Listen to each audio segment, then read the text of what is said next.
ಕೊಡೋಣ. ಇನ್ನು ಜೋರಾಗಿ, ಇನ್ನು ಜೋರಾಗಿ, ಇನ್ನು ಜೋರಾಗಿ. ಹಾಲೆಲೂಯಾ. ಕೈಗಳಿರೋರು ಹಾಲೆಲೂಯಾ, ಹಾಲೆಲೂಯಾ, ಹಾಲೆಲೂಯಾ. ಪ್ರಿಯರೇ, ನಾವು ಕಳೆದ ವಾರ ಒಂದು ವಾಕ್ಯ ಭಾಗವನ್ನು ಧ್ಯಾನ ಮಾಡಿಕೊಂಡೆವು. ಏನಂದರೆ, ಯೇಸುವಿಗೆ ಮತ್ತು ನಮಗೆ ಇರುವಂಥ ಏನ್ರಿ ಸಂಬಂಧ, the relationship between you and Jesus. ಯೇಸುವಿಗೆ ನಮಗೆ ಒಂದು ಸಂಬಂಧ ಇದೆ. ಏನಿದೆ ರೀ? ಜೋರಾಗಿ ಹೇಳ್ರಿ. ಸಂಬಂಧ ಇದೆ.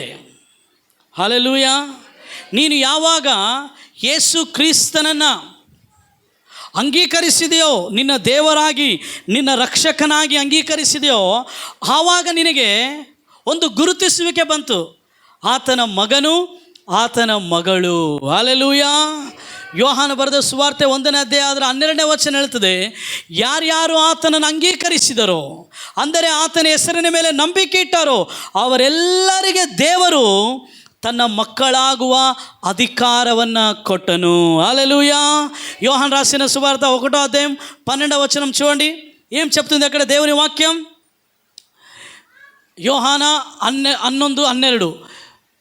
తన్ను ఎందరు అంగీకరించిరో వారందరికీ, అనగా తన నామమునందు విశ్వాసముంచిన వారికి దేవుని పిల్లలగుటకు ఆయన అధికారము అనుగ్రహించెను. ఇక్కడ ఎంతమంది యేసయ్య మీద ವಿಶ್ವಾಸ ఉంచుతున్నారు?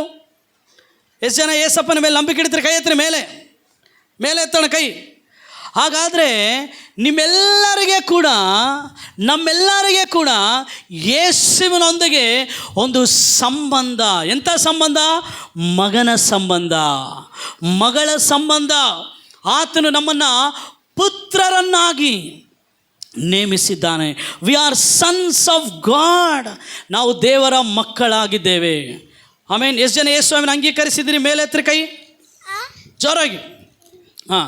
ಎಷ್ಟು ಜನ ಯೇಸು ಸ್ವಾಮಿ ಹೆಸರಿನ ಮೇಲೆ ನಂಬಿಕೆ ಇಟ್ಟಿದ್ದೀರಿ? ಮೇಲೆ ಮೇಲೆ ಮೇಲೆ ಎತ್ತೋಣ. ಹಾಗಾದರೆ ನಿಮ್ಮೆಲ್ಲರಿಗೆ ಯೇಸುವಿನೊಟ್ಟಿಗೆ ಏನಿದೆ ಇವಾಗ?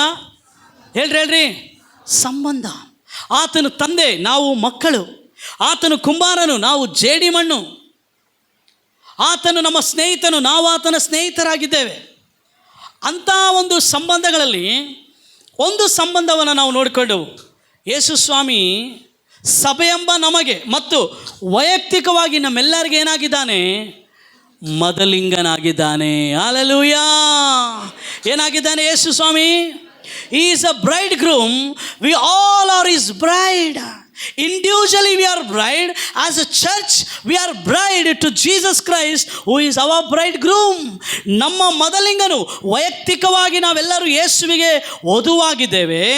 ಸಭೆಯಾಗಿ ಕೂಡ ನಾವೆಲ್ಲರೂ ಯೇಸುವಿಗೆ ವಧುವಾಗಿದ್ದೇವೆ. ಯೇಸು ಕ್ರಿಸ್ತನು ವೈಯಕ್ತಿಕವಾಗಿಯೂ ಸಭೆಯಾಗಿಯೂ ಸಾರ್ವತ್ರಿಕ ಸಭೆಗೂ ಆತನೊಬ್ಬನೇ ಮದಲಿಂಗನಾಗಿದ್ದಾನೆ. ಹಲ್ಲೆಲೂಯಾ. ನಂಬುವವರು ಮಾತ್ರ ಜೋರಾಗಿ ಚಪ್ಪಾಳೆ ತಟ್ಟಿ ಯೇಸುವನ ಮಹಿಮೆ ಪಡಿಸೋಣ. ಓಕೆ, ಹೇಳ್ರಿ 3 ಸಾರಿ. ನಾನು ಯೇಸುವಿನ ವಧು, ಯೇಸು ನನ್ನ ಮದಲಿಂಗನು. ನಾನು ಯೇಸುವಿನ ವಧು, ಯೇಸು ನನ್ನ ಮದಲಿಂಗನು.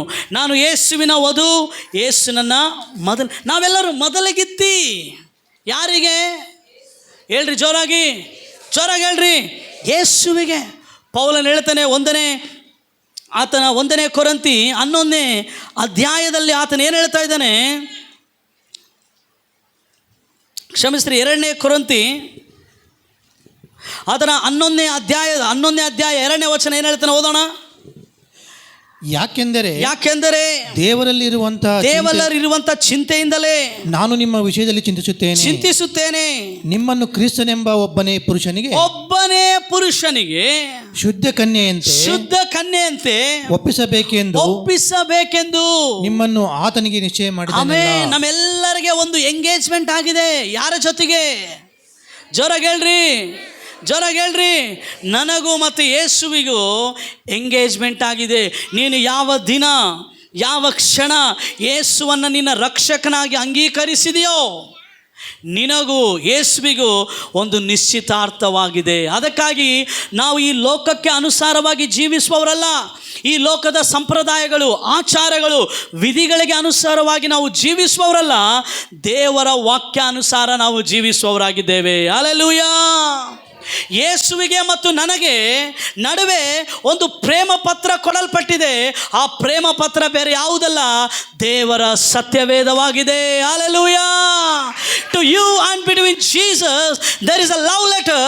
That love letter called Bible.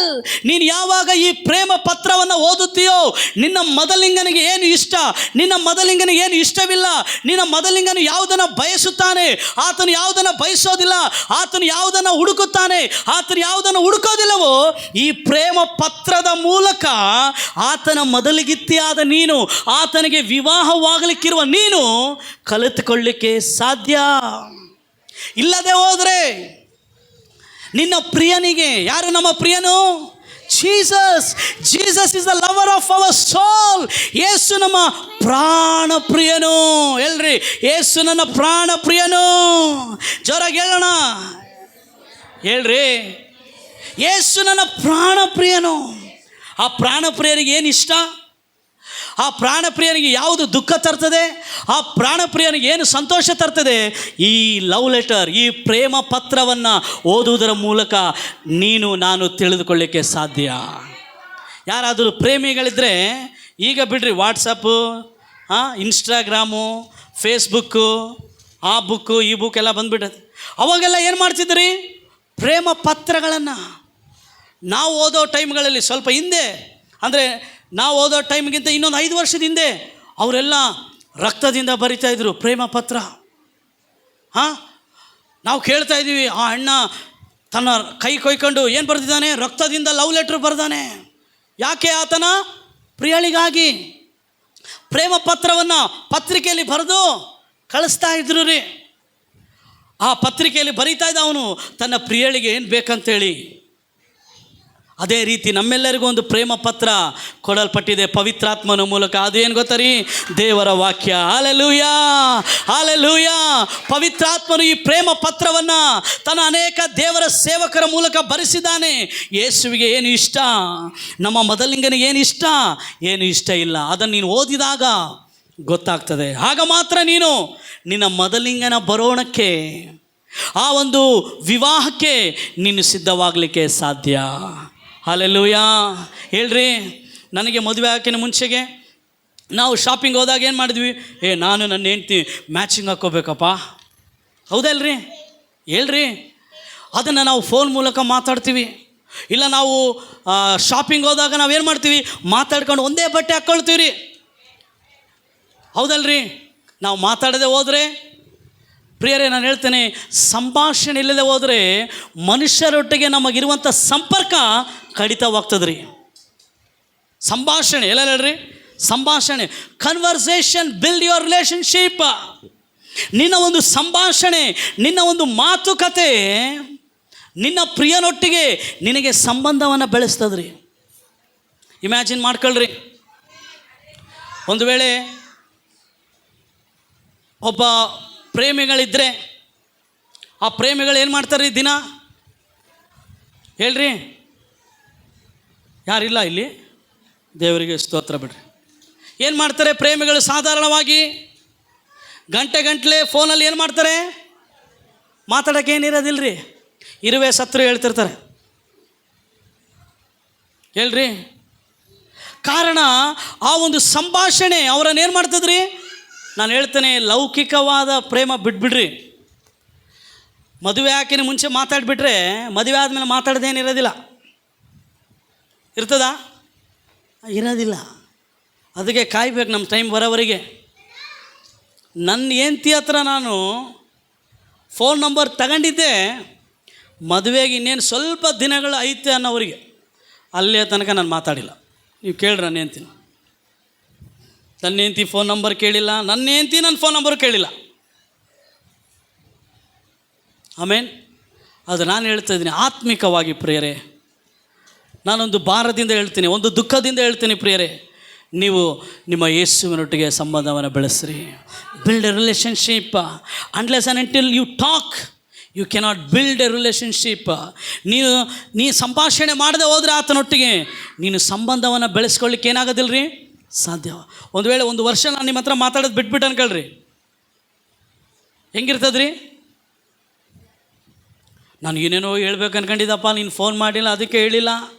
ನಮ್ಮ ಸಂಪರ್ಕ ಕಡಿತವಾಗಿಬಿಡ್ತದ್ರಿ. ಪ್ರೇರಣೆ ನಾನು ಹೇಳ್ತೇನೆ, ನಮ್ಮ ಮದಲಿಂಗನೊಟ್ಟಿಗೆ ನಾವು ಸಂಪರ್ಕವನ್ನು ಇಟ್ಟುಕೊಳ್ಬೇಕಂದ್ರೆ ಈ ವಾಕ್ಯವನ್ನು ಅನುದಿನ ನಾವು ಪ್ರೀತಿಸಿ ಓದಬೇಕು. ಹೆಂಗೆ ಓದಬೇಕು? ಜೋರಾಗಿ ಹೇಳ್ರಿ, ಬಲವಂತವಾಗಲ್ರಿ, ಪ್ರೀತಿಸಿ. You have to love the word of God. ನನಗೆ ದೊರೆತ ನಿನ್ನ ಮಾತುಗಳನ್ನು ಆಹಾರ ಮಾಡಿಕೊಂಡನು.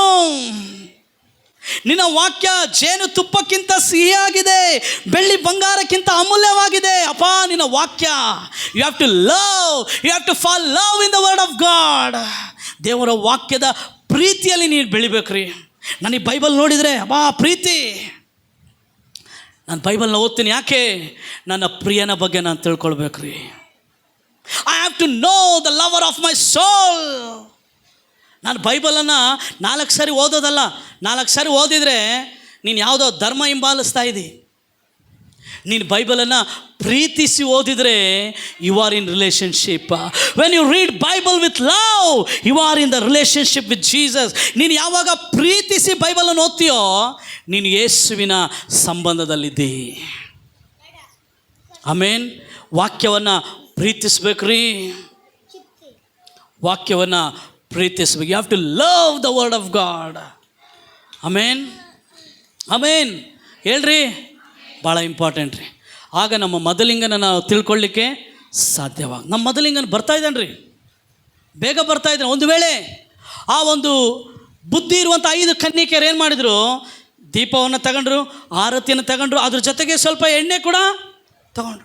ಬುದ್ಧಿ ಇಲ್ಲದವ್ರು ಏನು ಮಾಡಿದರು? ಅವರು ಆರತಿ ತಗೊಂಡ್ರು, ಅವರು ಒಳ್ಳೆಯ ಬಟ್ಟೆ ಹಾಕೊಂಡಿದ್ರು, ಎಲ್ಲ ಚೆನ್ನಾಗೇ ಇದ್ದರು. ಬುದ್ಧಿವಂತೆಯರು ನೋಡೋಕ್ಕೆ ಚೆನ್ನಾಗಿದ್ದರು, ಬುದ್ಧಿ ಇಲ್ಲದವರು ನೋಡೋಕ್ಕೆ ಚೆನ್ನಾಗಿದ್ದರು, ಎಲ್ಲ ಸೇಮ್. ಆದರೆ ಅವರಲ್ಲಿದ್ದಂಥ ವ್ಯತ್ಯಾಸ ಹೆಚ್ಚಾದ ಎಣ್ಣೆ, ಎಕ್ಸ್ಟ್ರಾ ಆಯಿಲ್ ಇರಲಿಲ್ಲ. ಹೆಚ್ಚಾದ ಹೃದಯ ಶುದ್ಧೀಕರಣ ನಮಗೆ ಭಾಳ important. The purity of your heart is very important. ನಿನ್ನ ಹೃದಯ ಶುದ್ಧಿಯಾಗಿದೆಯಾ? ಭಾಳ ಇಂಪಾರ್ಟೆಂಟ್. ಆ ಎಣ್ಣೆ ಏನು ಸೂಚಿಸ್ತದ್ರಿ? ಅವರ ಶುದ್ಧತೆಯನ್ನು, ಅವರ ಸಿದ್ಧತೆಯನ್ನು, ಅವರ ಪರಿಶುದ್ಧತೆಯನ್ನು ತೋರಿಸುವಂಥದ್ದಾಗಿದೆ. ಎಲ್ಲ ಹೇಳ್ರಿ, ಶುದ್ಧತೆ, ಸಿದ್ಧತೆ, ಪರಿಶುದ್ಧತೆ. Amen. You have to get ready, be pure in your heart to encounter your bridegroom Jesus. ನೀನು ಯೇಸುವನ್ನು ಸಂಧಿಸಲು ನೀನು ಶುದ್ಧನಾಗಿ, ಸಿದ್ಧತೆ ಉಳ್ಳವನಾಗಿ, ಪರಿಶುದ್ಧವಾದ ಜೀವಿತವನ್ನು ಜೀವಿಸ್ಬೇಕ್ರಿ. ಬರ್ತಾನೆ ಆತ, ನಿನಗೆ ಹೇಳಿ ಬರೋದಿಲ್ಲ. ಯಾಕೆ ಲೇಟ್ ಬರ್ತಾನೆ ಆತನು ಹೇಳೋದಿಲ್ಲ. ಆತನು ಬರುವ ಗಳಿಗೆಯಲ್ಲಿ ನೀನು ರೆಡಿಯಾಗಿರಬೇಕು, ನೀನು ಸಿದ್ಧಳಾಗಿರಬೇಕು. ನಿನ್ನ ಎಣ್ಣೆ, ನಿನ್ನ ದೀಪ ಆರಿಯೋಗದಂತೆ ನೀನು ಕಾಪಾಡಿಕೊಳ್ಳಬೇಕು. ಹಲ್ಲೆಲೂಯಾ. ಈ 5 ಜನ ಸಿದ್ಧರಾಗಿದ್ದವರು, ಮದಲಿಂಗ ಬಂದ, ಅವ್ರು ಹೋಗ್ಬಿಟ್ರು. ಇವ್ರು ಎಣ್ಣೆ ತರಕ್ಕೆ ಹೋದ್ರು, ಬುದ್ಧಿ ಇಲ್ದವರು. ಆಮೇಲೆ ಅವ್ರಿಗೆ ಎಣ್ಣೆ ಸಿಗ್ತೇನೋ ಗೊತ್ತಿಲ್ಲ, ಆಮೇಲೆ ಅವ್ರು ದೀಪ ಹಚ್ಕೊಂಡ್ರೇನೋ ಗೊತ್ತಿಲ್ಲ, ಬಂದು ಬಾಗಿಲು ಹೊಡೆದ್ರು. ಅಪ್ಪ ನಮಗೂ ತೆರೆ ಇಲ್ಲ. ಒಂದು ಸಾರಿ ಬಾಗಿಲು ಮುಚ್ಚಲ್ಪಟ್ಟ ಮೇಲೆ ಮತ್ತೆ ತೆರೆಯುವುದಿಲ್ಲ. ನಾವೀಗ ಕೃಪೆಯ ಕಾಲದಲ್ಲಿದ್ದೇವೆ ಪ್ರಿಯರೇ. ಈ ಕೃಪೆಯ ಕಾಲದಲ್ಲಿ, ಈ ಅಂತ್ಯಕಾಲದಲ್ಲಿ ನಮ್ಮನ್ನು ನಾವು ಸಿದ್ಧಪಡಿಸಿಕೊಳ್ಳಬೇಕು. ಈ ಕೃಪೆಯ ಕಾಲ, ಈ ಅಂತ್ಯಕಾಲ ಮುಗಿದ ಮೇಲೆ ನಮಗೆ ಮತ್ತೆ ಕೃಪೆ ಸಿಗೋದಿಲ್ಲ. ನಾವು ಎಚ್ಚರಿಕೆ ಉಳ್ಳವರಾಗಿರಬೇಕು. ಸೈತಾನನು ಗರ್ಜಿಸುವ ಸಿಂಹದೋಪಾದಿಯಲ್ಲಿ ಯಾರನ್ನು ನುಂಗಲಿ ಅಂತೇಳಿ ಅವನು ತಿರುಗ್ತಾ ಇದ್ದಾನಂತೆ. ಅವನು ರೆಸ್ಟ್ ತಗೊಳ್ತಾ ಇಲ್ಲ. ಅವನು 24x7 ದಿವಸ ಅವನು ಕೆಲಸ ಮಾಡ್ತಾನೆ ಇದ್ದಾನೆ. ಶೋಧನೆಗೆ ಒಳಗಾಗದಂತೆ ಎಚ್ಚರವಾಗಿದ್ದೇನು ಮಾಡ್ಬೇಕ್ರಿ? ಪ್ರಾರ್ಥಿಸಬೇಕು. ಹಲ್ಲೆಲೂಯಾ. ನಾವು ಮೊದಲಿಗಿತ್ತಿ ಯೇಸುಸ್ವಾಮಿ ಏನಾಗಿದ್ದಾನೆ? ಮೊದಲು. ಇವತ್ತು 2ನೇ ಸಂಬಂಧ, ಅದೇ ಮತ್ತಾಯನು ಬರೆದ ಸುವಾರ್ತೆ 25ನೇ ಅಧ್ಯಾಯ ನಾವು ನೋಡೋಣ. ಮತ್ತಾಯನು ಬರೆದ ಸುವಾರ್ತೆ 25ನೇ ಅಧ್ಯಾಯ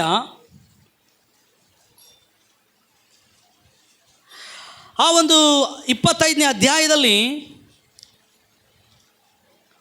3 ಸಾಮ್ಯಗಳು ಹೇಳಲ್ಪಟ್ಟಿದೆ ಪ್ರಿಯರೇ. ಅದರಲ್ಲಿ 1ನೇ ಸಾಮ್ಯ 5 ಮಂದಿ ಬುದ್ಧಿ ಇಲ್ಲದವರು, 5 ಮಂದಿ ಬುದ್ಧಿವಂತೆಯರ ಬಗ್ಗೆ ನಾವು ಹೋದ ವಾರ ಅದನ್ನು ನೋಡಿಕೊಂಡೆವು.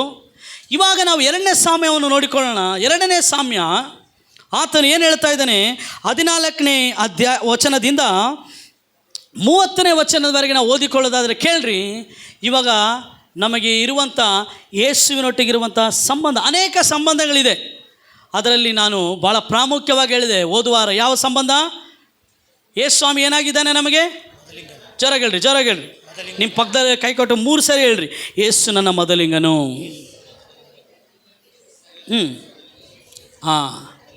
ಆಮೇನ್. ಯೇಸು ನಿನ್ನ ಮೊದಲಿಂಗನಾದಾಗ ನೀನೇನಾಗಿದೆ ಆತನಿಗೆ? ಮೊದಲಿಗಿತ್ತಿ. ಓಕೆ, ಓದುವಾರ ನಾನು ಎಲ್ಲ ಸಂಕ್ಷಿಪ್ತ ವಿವರವಾಗಿ ಹೇಳಿದೆ. ನಿಮಗೆ ಬೇಕಂದರೆ ಹೋಗಿ ಯೂಟ್ಯೂಬಲ್ಲಿ ಆ ವಿಡಿಯೋ ಇದೆ ನೋಡಿರಿ. ಇವಾಗ ಯೇಸು ಸ್ವಾಮಿ ಇನ್ನೊಂದು ಸಾಮ್ಯವನ್ನು ಹೇಳ್ತಾ ಇದ್ದಾನೆ. ಎಲ್ಲ ಸಾಮ್ಯವನ್ನು ಯೇಸು ಸ್ವಾಮಿನೇ ಹೇಳಿದ್ದು. ಇವಾಗ ಆತನು ಹೇಳ್ತಾ ಇದ್ದಾನೆ. ಏನು ಸಾಮ್ಯವನ್ನು ಹೇಳ್ತಾ ಇದ್ದಾನೆ ನೋಡೋಣ. 14ನೇ ವಚನ ಓದೋಣ.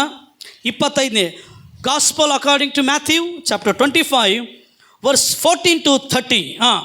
ದೇಶಾಂತರಕ್ಕೆ ಹೋಗುವ ಒಬ್ಬ ಮನುಷ್ಯನು ತನ್ನ ಆಳುಗಳನ್ನು ಕರೆದು ಅವರಿಗೆ ತನ್ನ ಆಸ್ತಿಯನ್ನು ಒಪ್ಪಿಸಿಕೊಟ್ಟಂತಿರುವುದು. ಅವನು ಒಬ್ಬನಿಗೆ 5 ತಲಾಂತು, ಒಬ್ಬನಿಗೆ 2, ಒಬ್ಬನಿಗೆ 1, ಹೀಗೆ ಅವನವನ ಸಾಮರ್ಥ್ಯ ಪ್ರಕಾರ ಕೊಟ್ಟು ಬೇರೊಂದು ದೇಶಕ್ಕೆ ಹೋದನು. ಕೇಳ್ರಿ, ಇವಾಗ ಇಲ್ಲಿ ಯಜಮಾನ ಮತ್ತೆ ಆಳು ಹೇಳ್ರಿ. ಯಜಮಾನ ಆಳು ಹೇಳ್ರಿ. ಇವಾಗ ಯೇಸು ಯಾರಾಗಿದ್ದಾನೆ? ಕಮಾನ್ ಹೇಳ್ರಿ, ಯಜಮಾನ. ನಾವೇನಾಗಿದ್ದೇವೆ? ಆಳು, ಇಲ್ಲಾಂದರೆ ದಾಸರು, servants. Jesus is our master, we are is servants. ಹೇಳ್ರಿ, ಯೇಸು ನನ್ನ ಯಜಮಾನ, ನಾನು ಆತನ ದಾಸನು. ಜೋರಾಗಿ 3 ಸಲ ಹೇಳೋಣ.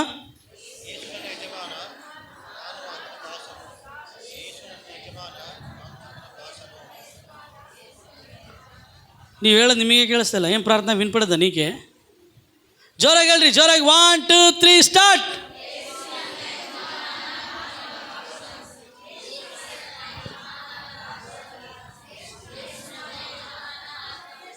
ದಾಸನು. ಯೇಸು ಯಾರು? ಹೋದ್ವಾರ ಯಾವ್ದ್ರ ಬಗ್ಗೆ ಹೇಳಿದ್ವಿ? ಈ ವಾರ ಯಾರು? ಯೇಸು. ಜೋರಾಗಿ ಹೇಳ್ರಿ, ಮಾಸ್ಟರ್. ಆತನು ಯಜಮಾನ. ಯಜಮಾನ ಏನು ಮಾಡ್ದಂತೆ? ಆತನೊಂದು ದೇಶಕ್ಕೆ ಹೋಗ್ತಾ ಇದ್ದಂತೆ. ದೇಶಕ್ಕೆ ಹೋಗೋದಕ್ಕಿಂತ ಮುಂಚೆ ಆತನು ಆಳುಗಳನ್ನು ಕರೆದಂತೆ. ಒಬ್ಬನಿಗೆ 5 ತಲಾಂತು, ಒಬ್ಬನಿಗೆ 2 ತಲಾಂತು, ಒಬ್ಬನಿಗೆ 1 ತಲಾಂತು ಕೊಟ್ಟನು. ಯಾಕೆ ಪಾಸ್ಟ್ರೇ? ನಮ್ಮ ಯಜಮಾನ ಏನು ಪಕ್ಷಪಾತಿನ? No. In God, in Jesus there is no partiality. ಯೇಸು ಕ್ರಿಸ್ತನಲ್ಲಿ ಪಕ್ಷಪಾತ ಇಲ್ಲ. ಯೇಸುವಿನಲ್ಲಿ ಯಾವುದೇ ಭೇದ ಭಾವ ಇಲ್ಲ. ಯಜಮಾನನು ಏನು ಮಾಡ್ದ ಗೊತ್ತರಿ? ನೋಡ್ರಿ 15ನೇ ವಚನ ನಿಧಾನವಾಗಿ ಓದೋಣ. ಅವನು ಒಬ್ಬನಿಗೆ 5 ತಲಾಂತು, ಒಬ್ಬನಿಗೆ 2, ಒಬ್ಬನಿಗೆ 1, ಹೀಗೆ ಅವನವನ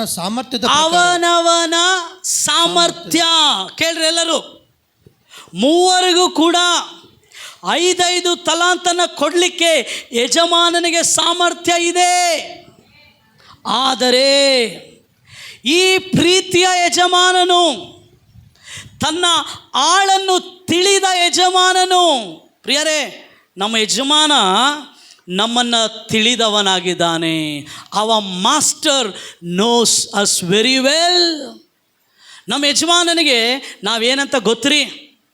ಒಂದೊಂದು ಸರಿ ಪಾಸ್ಟ್ರಿಗೆ ಗೊತ್ತಾಗೋದಿಲ್ಲ ವಿಶ್ವಾಸಿಗಳೇನಂತೇಳಿ, ವಿಶ್ವಾಸಿಗಳಿಗೆ ಗೊತ್ತಾಗೋದಿಲ್ಲ ಪಾಸ್ಟ್ ಏನಂತೇಳಿ. ಆದರೆ ನಮ್ಮ ಯಜಮಾನನಿದ್ದಾನೆ. ಆ ಯಜಮಾನನಿಗೆ ಆಳುಗಳಾದ ನಮ್ಮ ಬಗ್ಗೆ, ದಾಸರಾದ ನಮ್ಮ ಬಗ್ಗೆ ಆತನು ಚೆನ್ನಾಗಿ ಚೆನ್ನಾಗಿ ಚೆನ್ನಾಗಿ ತಿಳಿದವನಾಗಿದ್ದಾನೆ. ಹಲ್ಲೆಲೂಯಾ. ಆತನು ನಮ್ಮನ್ನು ಸುಮ್ಮನೆ ಟೈಮ್ ಪಾಸಿಗೆ, ಕಾಲಹರಣಕ್ಕಾಗಿ ನಮ್ಮನ್ನು ತನ್ನ ದಾಸರನ್ನಾಗಿ, ತನ್ನ ಆಳುಗಳನ್ನಾಗಿ, ತನ್ನ ಮೊದಲಿಗಿತ್ತಿಯಾಗಿ, ತನ್ನ ಸ್ನೇಹಿತರಾಗಿ ಮಾಡಿಕೊಂಡಿಲ್ಲ. ನಮ್ಮನ್ನು ತಿಳಿದವನಾಗಿದ್ದಾನೆ. Hallelujah. He knows you before the foundation of this world. ಈ ಭೂಮಿಗೆ ಅಸ್ಥಿವಾರ ಹಾಕುವುದಕ್ಕಿಂತ ಮುಂಚೆ ಯೇಸು ನಿನ್ನನ್ನು ತಿಳಿದವನಾಗಿದ್ದಾನೆ. ಹಲ್ಲೆಲೂಯಾ. ಪೌಲನು ಹೇಳ್ತಾನೆ, ನಾನು ತಾಯಿಯ ಗರ್ಭದಲ್ಲಿದ್ದಾಗಲೇ ದೇವರು ನನ್ನನ್ನು ತಿಳಿದಿದ್ದಾನೆ, ನನ್ನ ಯಜಮಾನನು ನನ್ನನ್ನು ತಿಳಿದಿದ್ದಾನೆ. Your master knows you. ನಿನ್ನ ಯಜಮಾನನಿಗೆ ನಿನ್ನ ಬಗ್ಗೆ ಗೊತ್ತು. ನಿನ್ನ ಎಬಿಲಿಟಿ, ನಿನ್ನ ಸಾಮರ್ಥ್ಯ ಏನು ನಿನ್ನ ಯಜಮಾನನಿಗೆ ಗೊತ್ತು. ನಿನ್ನ ಯಜಮಾನ ಕರಿತಾನೆ ನಿನಗೆ. ಒಬ್ಬನಿಗೆ 5, ಒಬ್ಬನಿಗೆ 2, ಒಬ್ಬನಿಗೆ 1. ನಾವು ಬಾಹಿರವಾಗಿ ಇಫ್ ಯು ಸಿ ಎಕ್ಸ್ಟರ್ನಲ್, ಹೊರ ತೋರಿಕೆಯನ್ನು ನೋಡಿದರೆ, ಏನಪ್ಪ ಈತ ಅವರಿಗೆ 5 ಕೊಟ್ಟ, ಅವರಿಗೆ 2 ಕೊಟ್ಟ, ಇವರಿಗೆ 1 ಕೊಟ್ಟ. ನೀನು ಬಾಹಿರವಾಗಿ ನೋಡಿದರೆ, if U C external, it looks like partiality. ಅದು ಒಂದು ಪಕ್ಷಪಾತ ಮಾಡಿದಂತೆ ಕಾಣಿಸ್ತದೆ, ಒಂದು ಭೇದ ತೋರಿಸ್ತದೆ. ಆದರೆ ದೇವರು ನಮ್ಮ ಹೊರ ತೋರಿಕೆಯನ್ನು ನೋಡುವವನಲ್ಲ, ದೇವರು ನಮ್ಮ ಒಳಗಿನದನ್ನು ನೋಡುತ್ತಾನೆ. God doesn't see our external, but he sees our internal. For God it is not outward, for God it is inward. ಜನರಿಗೆ ಹೊರ ತೋರಿಕೆ ಬೇಕು. ರಂಡಮ್ಮ ಮುಗ್ಗುರು ಅಕ್ಕ ಚೆಲ್ಲಲ್ಲ, ಮುಗ್ಗುರು ರಂಡಿ ತ್ವರಗ. ದೇವರು ಹೊರ ತೋರಿಕೆಯನ್ನು ನೋಡ್ತಾನ್ರಿ. ಆದರೆ ಕ್ಷಮಿಸ್ರಿ, ದೇವರು, ಮನುಷ್ಯರು ಹೊರ ತೋರಿಕೆಯನ್ನು ನೋಡ್ತಾರೆ, ದೇವರೇನು ನೋಡ್ತಾನೆ? ನಮ್ಮ ಒಳ ತೋರಿಕೆಯನ್ನು ನೋಡ್ತಾನೆ. ಓಕೆನಾ? 1 2 3 ನಿಲ್ಪಡು, ನೀವು ವಾಪಕ್ ಬೋ. ಹಾಂ, ಇವಾಗ ಇವರು ಮೂವರು ಆಳುಗಳ್ರಿ, ಅರ್ಥ ಆಯ್ತು ರೀ? ಇವರು ಮೂವರು ಏನಾಗಿದ್ದಾರೆ? ಬಾರ ಮುಂದೆ ಭಾಗ ನೈಲಿಗೆ ನಿಲ್ಪಡ್ರಿ. ಮುಗ್ಗರು ಏನಾಗಿದ್ದಾರೆ? ಆಳುಗಳು. ಇವಾಗ ಕೇಳ್ರಿ, ದೇವರು ಇವರ ಹೊರ ತೋರಿಕೆಯನ್ನು ನೋಡೋದಿಲ್ಲ, ದೇವರು ಇವರ ಒಳಗಿನದನ್ನು ನೋಡುತ್ತಾನೆ. ಅರ್ಥ ಆಯ್ತಾ ರೀ ನಿಮಗೆ? ಇವಾಗ ನಾನು ಒಬ್ಬರಿಗೆ 5 ತಲಾಂತು ಕೊಟ್ಟೆ, ಓಕೆನಾ? ತೋರಿಸಿ, ಇಲ್ಲ ಚುಪ್ಪಿ. ಒಬ್ಬರಿಗೆ ಎಷ್ಟು ಕೊಟ್ಟೆ? 5 ತಲಾಂತು. ಒಬ್ಬರಿಗೆ 2 ತಲಾಂತು ಕೊಟ್ಟೆ. ಇನ್ನೊಬ್ಬರಿಗೆ ಏನು ಮಾಡಿ, ನನ್ನ ಹತ್ರ ಕೊಡಲಿಕ್ಕೆ ಐತೆ ಇನ್ನು, ಅರ್ಥ ಆಯ್ತಾ? ಇನ್ನೊಂದು 5 ತಲಾಂತು ಐತೆ, ಇನ್ನೊಂದು 2 ತಲಾಂತು ಐತೆ. ಆದರೆ ನಾನು ಇವಳ ಒಳ ತೋರಿಕೆಯನ್ನು ನೋಡಿ ಇವಳಿಗೆ 1 ತಲಾಂತನ ಕೊಟ್ಟಿದ್ದೇನೆ. ತೋರಿಸ್ರಿ, ಯಜಮಾನ ಬಡವ ಅಲ್ಲ, ಯಜಮಾನನ ಹತ್ರ ಸಾಮರ್ಥ್ಯ ಇಲ್ಲ ಅಂತೇಳಿ ಅಲ್ಲ, ಯಜಮಾನನ ಹತ್ರ ಸಾಮರ್ಥ್ಯ ಇದೆ. ಆದರೆ ಈ ಯಜಮಾನ ಈ ಆಳುಗಳನ್ನು ತಿಳಿದವನು. He knows his servants, he knows their ability. ಅವರ ಸಾಮರ್ಥ್ಯವನ್ನು, ಅವರ ಬಲವನ್ನು ತಿಳಿದವನು ಏನು ಮಾಡ್ದ? ಓಕೆ, ಈಕೆಗೆ 5 ತಲಾಂತ್, 5 ಈಕೆಯ ಸಾಮರ್ಥ್ಯ, ನನ್ನ ಪಕ್ಷಪಾತ ಅಲ್ಲ. ಓಕೆ, ಈಕೆಗೆ 2 ತಲಾಂತು, 2 ತಲಾಂತು ಕೊಟ್ಟಿರೋದು ನನ್ನ ಪಕ್ಷಪಾತ ಅಲ್ಲ, ಇದು ಆಕೆಯ ಸಾಮರ್ಥ್ಯ. ಇದು 1 ತಲಾಂತು, 1 ತಲಾಂತು ಕೊಡಲಿಕ್ಕೆ ನಾನು ಬಡವ ಅಲ್ಲ, ನನ್ನ ಹತ್ರ ಅಸಮರ್ಥತೆ ಇಲ್ಲ ಅಂತೇಳಿ ಅಲ್ಲ, ನಾನೇನೋ ಪಕ್ಷಪಾತ ಮಾಡ್ತಾಯಿದ್ದೀನಿ ಅಂತಲ್ಲ, ನಾನು ಈಕೆಯ ಸಾಮರ್ಥ್ಯವನ್ನು ತಿಳಿದವನಾಗಿದ್ದೇನೆ. I know their ability. ಇಲ್ಲಿ ಯಜಮಾನ, ಒಂದು ವೇಳೆ ನೀವೇ ಅನ್ಕೊಳ್ರಿ, ನಾನು ಪೂಜೆಗೆ 500, ಪ್ರೀತಿಗೆ 200, ಪ್ರಾರ್ಥನೆಗೆ 100 ರೂಪಾಯಿ ಕೊಟ್ಟರೆ ನಿಮ್ಗೇನು ಅನ್ನಿಸ್ತದೆ? ఏంప పాస్టర్ దగ్గర ఉన్నింది కదా ఇంకొక 500, పాస్టర్ దగ్గర ఇంకొక 500 ఉన్నింది కదా, ಪ್ರೀತಿಗೆ ಇಷ್ಟ అయిపోయింది కదా ಅಂತ ನೀವೇನು ಮಾಡ್ತೀರಿ? ಹೊರಗಿನ ತೋರಿಕೆಯನ್ನು ನೋಡ್ತೀರಿ. ಹೇಳ್ರಿ, ಜೋರಾಗಿ ಹೇಳ್ರಿ, ಜೋರಾಗಿ ಹೇಳ್ರಿ, ಹೇಳ್ರಿ. ಇವಾಗ ಇವರು ಮೂವರು ಒಂದೇ, ಓಕೆನಾ? ಒಂದೇ ತಂದೆ ತಾಯಿ ಮಕ್ಕಳು. ಆದರೆ ಪೂಜಾ ಆಲೋಚನೆ ಬೇರೆ. 500 ರೂಪಾಯಿ ಕೊಟ್ಟಾಗ ಪೂಜೆ ಏನು ಆಲೋಚನೆ ಮಾಡ್ತಾಳೆ ಬೇರೆ, 200 ರೂಪಾಯಿ ಕೊಟ್ಟಾಗ ಪ್ರೀತಿ ಆಲೋಚನೆ ಮಾಡೋದು ಬೇರೆ, ಪ್ರಾರ್ಥನೆ ఆలోచన ಮಾಡೋದು ಬೇರೆ. 100 ರೂಪಾಯಿ కొట్రే ఏం ఆలోచన చేస్తావు? 500 ఎవరు నీకు ఇస్తే షాపింగ్ చేస్తాను. నువ్వేం చేస్తావు? 200 ఇస్తే మంచి షాపింగ్ చేసుకుంటాను. షాపింగే చేస్తావా? ఓకే. నువ్వేం చేస్తావు? 100 రూపాయలు ఇస్తే కలెక్ట్ చేసి పెట్టుకుంటావు. Super security. ಅಲ್ಲ, ಕರೆಕ್ಟು. ದೇವರು ಕೂಡ ಕರೆಕ್ಟ್ ಉಡಿಸ್ತಾನೆ. ಆಕೆ ಹಂಗೆ ಇಟ್ಕೊಂತಾಳಂತೆ ಕಲೆಕ್ಟ್ ಮಾಡಿ, ಅವನು ಕೂಡ ಹಂಗೆ ಇಟ್ಕೊಂಡ. ಈ ಅಮ್ಮ ಏನು ಮಾಡಿದ್ಲು? ಶಾಪಿಂಗ್ ಹೋದ್ಲು. ಅಪ್ಪ ದಣಿ ಕೊಂಚೇపు ಕೂತ್ಕೊಂಡಪ್ಪ. ಈ ಅಮ್ಮ ಶಾಪಿಂಗ್ ಹೋದ್ಲು. ಇವಾಗ ಯಮ್ಮನ ಹತ್ರ 10 ಬಟ್ಟೆ ಇದ್ದು, ಶಾಪಿಂಗ್ ಹೋದ್ಮೇಲೆ 10 15 ಆಯಿತು. ಈ ಅಮ್ಮ ಶಾಪಿಂಗ್ ಹೋದ್ಲು. ಈ ಅಮ್ಮ ಹತ್ರ 5 ಚೂಡಿದಾರ್ ಇತ್ತು, ಇವಾಗ 5 ಹೋಗಿ ಮತ್ತೆ 10 ಆಯಿತು. ಈ ಅಮ್ಮ ಮಾತ್ರ ಚೂಡಿದಾರ್ ಇಲ್ಲ, ಏನು ಹಂಗೇ ಇಟ್ಕೊಂತ. ದೇವ್ರು ನಿನ್ನ ಆಶೀರ್ವದಿಂಚಿನಗಾಕ. ಪಾಸ್ಟರ್ ಕಡೆ ಕರಿಬೇಕಡೆ ಕರೆಕ್ಟ್ ಕರಿತಾನೆ ನೋಡ್ರಿ. ಪಾಸ್ಟರ್ ಕೂಡ ಗೊತ್ತು ಒಳಗೇನಿರ್ತದಂತ. ಹೇಳ್ರಿ ಹಾಲೆಲೂಯಾ. ಇವ್ರವ್ರ ಎಬಿಲಿಟಿ, ಇವ್ರವ್ರ ಆಲೋಚನೆ ಮಾಡೋದು. ಯಾಕೆ ಆಕೆಗಂತ ಆಲೋಚನೆ ಬಂದಿಲ್ಲ? ಆಕೆಯ ಸಾಮರ್ಥ್ಯ. ಯಾಕೆಗೆ ಈಗಿಂತ ಆಲೋಚನೆ ಬಂದಿದೆ? ಆಕೆಯ ಸಾಮರ್ಥ್ಯ. ಯಾಕೆಗೆ ಪೂಜೆಗಿಂತ ಆಲೋಚನೆ ಬಂದಿದೆ? ಆಕೆಯ ಸಾಮರ್ಥ್ಯ. ಇವಾಗ ಯಜಮಾನನು ಇವರನ್ನು ತಿಳಿದವನಾಗಿದ್ದ. ಎಲ್ಲರೂ ಹೇಳ್ರಿ ಕಮಾನ್, ಹೇಳ್ರಿ. ಯಜಮಾನ ಹೋದ. ಒಂದು ದಿನ ಮತ್ತೆ ಯಜಮಾನ ಏನು ಮಾಡೋದಂತ ಓದೋಣ ಮುಂದೆ. ಹಂಗೆ ಅಲ್ಲಿಗೆ ನಿಲ್ಬೇಡಿ. 19ನೇ ವಚನ ಓದೋಣ. 19ನೇ ವಚನ ಓದೋಣ. ಬಹುಕಾಲದ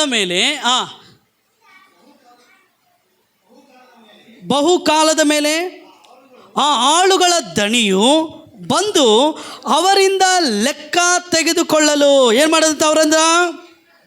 ಅವ್ರ ಹತ್ರ ಏನು ಮಾಡೋದಂತೆ? ಲೆಕ್ಕ ತೆಗೆದುಕೊಂಡಂತೆ. ಕೇಳ್ರಿ, ಏನು ಮಾಡೋದಂತೆ ರೀ? ಏನು ಮಾಡ್ದೆ ಹೇಳ್ರಿ? ಏನು ಮಾಡ್ದೆ? ಯಜಮಾನ ಕೊಟ್ಟಾನ, ಟಿ ವಿ ಕೊಟ್ಟಾನ, ಲೆಕ್ಕ ಹೇಳ್ತಾನೆ ನಿನಗೆ. టీ వీలో ఏం చూస్తువి? మొబైల్ ఇచ్చినాడా? ఇచ్చినాడు పాస్టర్. అమ్మో ఎంత ప్రేయర్ చేస్తానప్పా నేను. అవునమ్మా, నువ్వు ప్రేయర్ చేసినావు. 1 కాదు 2 ఇచ్చినాడు నీకు. ಲೆಕ್ಕ ಕೇಳ್ತಾನೆ.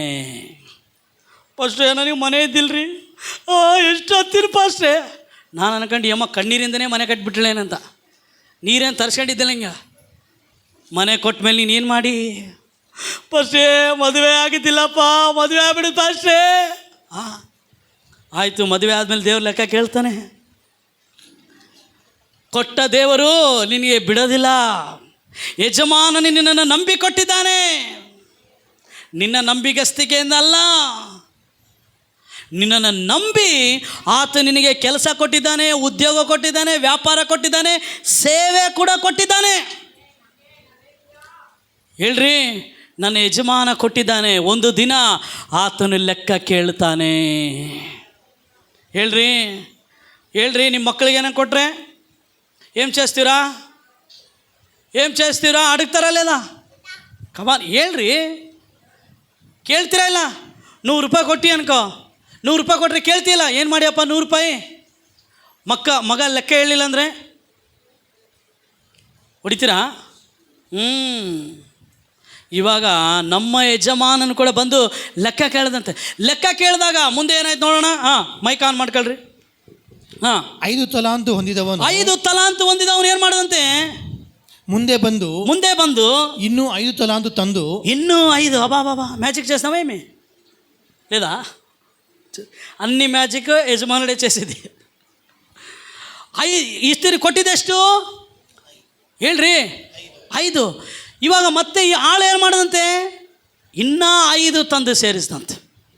ಹೇಳ್ರಿ, ಓಕೆನಾ? ಈತನಿಗೆ ಹೇಳಿದಂತೆ ಯಜಮಾನ, ಕಮಾನ್, ನೀನು ನನ್ನ ತಂದೆಯ ರಾಜ್ಯದಲ್ಲಿ ಸೇರು.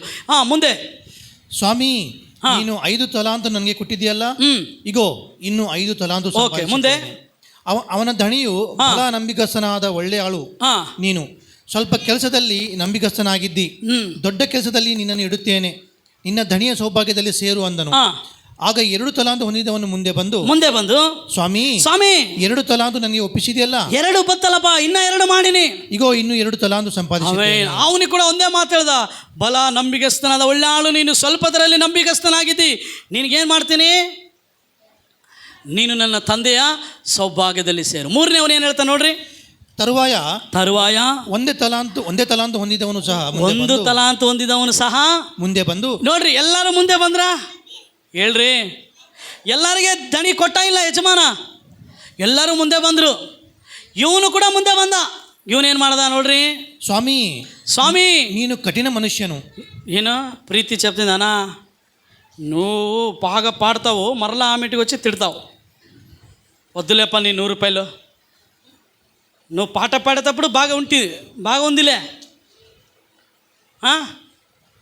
నువ్వు పాట అయిన తర్వాత మరలా వాక్యానికి వచ్చి నన్ను తిడతావు. నువ్వు అందుకే పాటన పాడు, నువ్వు ప్రసంగమనే చెయ్యి. నీవు ఇచ్చింది మరలా నువ్వు కూడా అలాగే చేస్తావు కదా. నువ్వేం చెప్తావి? నేను పెట్టుకుంటాను అంటేవే లేదా? నేను చెప్పినానా, నువ్వు చెప్పినావా? పెట్టుకో. ಆದರೆ ಯಜಮಾನ ಏನು ಮಾಡ್ದ, ಇವರಿಬ್ಬರ ನಂಬಿಗಸ್ತಿಕೆಯನ್ನು ನೋಡ್ದ. ಯಾರಿಬ್ಬರದು? ಮೊದಲನೇ ಒಂದು ಹೇಳ್ರಿ ಅವರ ಸಾಮರ್ಥ್ಯ ಅಲ್ಲ, ಅವರ ನಂಬಿಗಸ್ತಿ. ಮೊದಲು ಏನು ಮಾಡ್ದ? ಅವರ ಸಾಮರ್ಥ್ಯದ ಪ್ರಕಾರ ಕೊಟ್ಟ.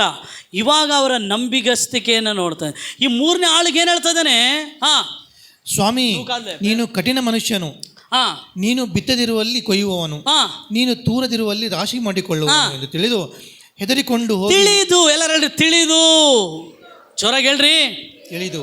ಇವಾಗ ನಾನು ಹೇಳಿದೆ, ಯಾಕೆ 5 ತಲಾಂತು 2 ತಲಾಂತು 1 ತಲಾಂತು ಕೊಟ್ಟಿನಿ? ಯಜಮಾನನು ತನ್ನ ಆಳುಗಳನ್ನು ಏನು ಮಾಡಿದ್ದಾನೆ?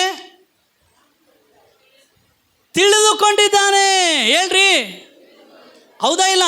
ಅವರ ಸಾಮರ್ಥ್ಯವನ್ನು ತಿಳಿದು ಒಬ್ಬನಿಗೆ 5, ಒಬ್ಬನಿಗೆ 2, ಒಬ್ಬನಿಗೆ 1 ಕೊಟ್ಟ. ಇವಾಗ ಈ 3 ಆಳುಗಳ ಕೆಲಸ ಏನು ಹೇಳ್ರಿ? ತಮ್ಮ ಯಜಮಾನನನ್ನು ಅವರು ತಿಳಿದುಕೊಳ್ಳಬೇಕು. ಹಲ್ಲೆಲೂಯಾ, ಜೋರಾಗಿ ಹೇಳ್ರಿ. ತಮ್ಮ ಯಜಮಾನನ ಅವ್ರು ಏನು ಮಾಡಬೇಕು? ಆ ಒಂದು 5 ಮಂದಿ ಬುದ್ಧಿವಂತರು, 5 ಮಂದಿ ಬುದ್ಧಿಲ್ಲದವರು 5 ಮಂದಿ ಬುದ್ಧಿವಂತರು ತಿಳ್ಕೊಂಡಿದ್ರು. ಯಾವಾಗ ಮೊದಲಿಂಗನು ಬರ್ತಾನೋ ಗೊತ್ತಿಲ್ಲ, ನಾವು ಎಕ್ಸ್ಟ್ರಾ ಎಣ್ಣೆ ತೆಗೆದುಕೊಳ್ಬೇಕು. ಬುದ್ಧಿ ಇಲ್ಲದವರು ತಿಳ್ಕೊಂಡಿಲ್ಲ ಮೊದಲಿಂಗನನ್ನು, ತಮ್ಮ ಯಜಮಾನನನ್ನು, ತಮ್ಮ ಮೊದಲಿಂಗನನ್ನು ಅರಿಯದವರು ಬಿಡಲ್ಪಡ್ತಾರೆ. ಇವ್ರಿಗೆ ಗೊತ್ತು ಯಜಮಾನ ಏನಂತ. ಅದಕ್ಕಾಗಿ ಇವ್ರು ಏನು ಮಾಡಿದ್ರು? 5ನ್ನು 10 ಮಾಡಿದರು, 2ನ್ನು 4 ಮಾಡಿದರು. ಈ ಒಂದು ದುಷ್ಟ ಆಳು ಏನು ಮಾಡ್ದ? ತನ್ನ ಯಜಮಾನನು ಭಾಳ ಕಠಿಣ ಅಂತ ತಿಳ್ಕೊಂಡಿದ್ದ, ಅವನು ಭಾಳ ಕೋಪಿಷ್ಟನು ಅಂತ ತಿಳ್ಕೊಂಡಿದ್ದ. ಅದಕ್ಕೆ ಇವನು ಏನು ಮಾಡ್ದ? ಈ 1 ತಲಾಂತನ ತೆಗೆದುಕೊಂಡು ಹೋಗಿ ಭೂಮಿಯಲ್ಲಿ ಬಚ್ಚಿಟ್ಟಂತೆ. ಹೋಗ್ರಿ, ಭೂಮಿಯಲ್ಲಿ ಏನು ಮಾಡೋದಂತೆ? ಬಚ್ಚಿಟ್ಟಂತೆ. ಪ್ರಿಯರೇ, ಹಲ್ಲೆಲೂಯಾ, ಭೂಮಿಯಲ್ಲಿ ಬಚ್ಚಿಟ್ಟಂತೆ. ಅವಾಗ ಯಜಮಾನ ಹೇಳ್ತಾನೆ, ದುಷ್ಟ ಆಳು ನೀನು. ಯಾವ ಆಳು? ಹೇಳ್ರಿ ಯಾವ ಆಳು? ಏನಂತ ಹೇಳ್ತಾನೆ? ಓದ್ರಿ. ಆಗ ಅವನ 25 ಎಂದು ತಿಳಿದು ಹೆದರಿಕೊಂಡು ಹೋಗಿ ನಿನ್ನ ತಲಾಂತನ್ನು ಭೂಮಿಯಲ್ಲಿ ಬಚ್ಚಿಟ್ಟೆನು, ಇಗೋ ನಿನ್ನದು ನಿನಗೆ ಸಂದಿದೆ ಅಂದನು. 25ನೇ ವಚನ ಹೋದ್ರಿ. ಆಗ ಅವನ ದಣಿಯು ಅವನಿಗೆ, ಮೈಗಳ್ಳನಾದ ಕೆಟ್ಟ ಆಳು ನೀನು. ಏನು ಹೇಳ್ತದನ್ರಿ? ಮೈಗಳ್ಳನಾದ ಕೆಟ್ಟ ಆಳು ನೀನು. ನಾನು ಬಿತ್ತದಿರದಲ್ಲಿ ಕೊಯ್ಯುವವನು, ತೂರದಿರದಲ್ಲಿ ರಾಶಿ ಮಾಡಿಕೊಳ್ಳುವನೆಂದು ತಿಳಿದೀಯಾ? ಅಮ್ಮ, ಆತ 1 ವರ್ಷ ಆದಮೇಲೆ ಬಂದ, ಹೌದಲ್ಲ? ಕರೆಕ್ಟೇನಪ್ಪ ನಾನು ಹೇಳ್ತಿರೋದು? ಬಹುಕಾಲದ ಮೇಲೆ ಬಂದಂತೆ. ಕೇಳ್ರಿ, ಯಾವ ಕಾಲದ ಮೇಲೆ? ಹೇಳ್ರಿ, ಬಹುಕಾಲದ ಮೇಲೆ. ಜೋರಾಗಿ ಹೇಳ್ರಿ, ಜೋರಾಗಿ ಹೇಳ್ರಿ. ಇವಾಗ ನೀನು ರಕ್ಷಣೆ ಒಂದು ಎಷ್ಟು ಕಾಲ ಆಯಿತು? ನೀನು ಯೇಸುವನ್ನು ಅಂಗೀಕರಿಸಿ ಯೇಸುಸ್ವಾಮಿ ನಂಬಿ ಎಷ್ಟು ಕಾಲ ಆಯ್ತು ಗೊತ್ತಿಲ್ಲ ನನಗೆ. ಆದರೆ ಯೇಸು ಮತ್ತೆ ಬರ್ತಾನೆ. He will come again. ಬಂದು ಏನು ಮಾಡ್ತಾನೆ ಗೊತ್ತಾ ರೀ? ನಿನ್ನ ಹತ್ರ ಲೆಕ್ಕ ಕೇಳ್ತಾನೆ. ಯಾ ಲೆಕ್ಕ? ಈ ರೀತಿ ತಲಾಂತಿನ ಲೆಕ್ಕ ಅಲ್ಲ, ಆತ್ಮಗಳ ಲೆಕ್ಕ ಕೇಳ್ತಾನೆ. ಎಷ್ಟು ಜನಕ್ಕೆ ಸುವಾರ್ತೆ ಸಾರಿಯಮ್ಮ ನೀನು? ಎಷ್ಟು ಜನ ರಕ್ಷಣೆ ಮಾರ್ಗದಲ್ಲಿ ನಡೆಸಿಯಮ್ಮ ನೀನು? ದೇವರ ರಾಜ್ಯಕ್ಕೋಸ್ಕರ ನೀನೇನು ಪ್ರಯಾಸ ಪಟ್ಟಿ? ಇಲ್ಲಪ್ಪ ದೇವಮಿ, ನೀ ನನ್ನ ರಕ್ಷಣೆ ಕೊಟ್ಟು ಹಂಗೇ ಇಟ್ಕೊಂಡಿನಪ್ಪ ನಾನು. ಇಲ್ಲ, ನಾವು ಆಳುಗಳು. ಎಲ್ಲರೂ ಹೇಳ್ರಿ ಎಲ್ಲರೂ. ಆಳು ಅಂಬಲಿಗೆ ಯೋಗ್ಯನ, ಅಂದರೆ ಆಳು ಸಂಬಳಕ್ಕೆ ಯೋಗ್ಯನು. ಇವಾಗ ನಾನು ನಿಮ್ಮ ಹತ್ರ ಬಂದು ಕೆಲಸ ಮಾಡಿದರೆ ನೀವು ನನಗೇನು ಕೊಡ್ತೀರಿ? ಸಂಬಳ ಕೊಡ್ತೀರಿ. ಸಂಬಳ ಕೊಡ್ತೀರಾ ಇಲ್ಲ? ಸುಮ್ಮನೆ ಬಂದು ನಿಮ್ಮ ಮನೇಲಿ ಕುಂತ್ರೆ ಕೊಡ್ತೀರಾ? ಹೇಳ್ರಿ, ಕೆಲಸ. ಎಲ್ಲ ಹೇಳ್ರಿ, ನಾನು ಕೆಲಸ ಮಾಡಲೇಬೇಕು. ಇವಾಗ ಆತನ ಯಜಮಾನನು, ನಾವು ಆತನ ಆಳುಗಳು, ನಾವು ಆತನ ದಾಸರು. ಆತನು ನಮ್ಮಿಂದ ಎದುರು ನೋಡ್ತಾ ಇದ್ದಾನೆ. He expects harvest from us, harvest of soul. ಆತ್ಮಗಳ ಸುಗ್ಗಿಯನ್ನು ಆತನು ನಮ್ಮಿಂದ ಎದುರು ನೋಡ್ತಾ ಇದ್ದಾನೆ. ನಾವು ಒಂದು ವೇಳೆ ಆತನಿಗೆ ಆತ್ಮಗಳ ಸುಗ್ಗಿಯನ್ನು ಕೊಡಲಿಲ್ಲ, ನಾವು ಮೈಗಳ್ಳರಾದರೆ, ನಾವು ಸೋಮಾರಿಗಳಾದರೆ, ನಾವು ಕೂಡ ಸೈತಾನನಿಗೂ ಅವನ ದೂತರಿಗೂ ಸಿದ್ಧ ಮಾಡಲ್ಪಟ್ಟಂಥ ಬೆಂಕಿಯ ಕೆಂಡದಲ್ಲಿ ನಾವು ಹಾಕಲ್ಪಡುತ್ತೇವೆ. Hallelujah, hallelujah. ನಮ್ಮನ್ನು ನಾವು ಪರೀಕ್ಷೆ ಮಾಡಿಕೊಳ್ಬೇಕ್ರಿ. ಆಮೇನ್. ನೋಡ್ರಿ, ನಾವು ದೇವರಿಗೆ ದಾಸರು. ಎಲ್ಲ ಹೇಳ್ರಿ, ಯಾರಿಗೆ ದಾಸರು ನಾವು? ಎಲ್ಲರೂ ಹೇಳ್ರಿ, ಯಾರಿಗೆ ದಾಸರು ನಾವು? ಗಲಾತ್ಯ ಬರೆದ ಪತ್ರಿಕೆ 5ನೇ ಅಧ್ಯಾಯ ಅದರ 1ನೇ ವಚನವನ್ನು ಓದ್ರಿ. ಕ್ರಿಸ್ತನು ನಮ್ಮನ್ನು ಸ್ವತಂತ್ರದಲ್ಲಿರಿಸಬೇಕೆಂದು ನಮಗೆ ಬಿಡುಗಡೆ ಮಾಡಿದನು, ಅದರಲ್ಲಿ ಸ್ಥಿರವಾಗಿ ನಿಲ್ಲಿರಿ. ದಾಸತ್ವದ ನೊಗದಲ್ಲಿ ತಿರುಗಿ ಸಿಕ್ಕಿಕೊಳ್ಳಬೇಡಿರಿ. ದಾಸತ್ವದ ನೊಗದಲ್ಲಿ ತಿರುಗಿ ಏನು ಮಾಡಬೇಡ್ರಿ, ಸಿಕ್ಕಿಕೊಳ್ಳಬೇಡಿರಿ. Hallelujah, hallelujah. It is for freedom that Christ has set us free.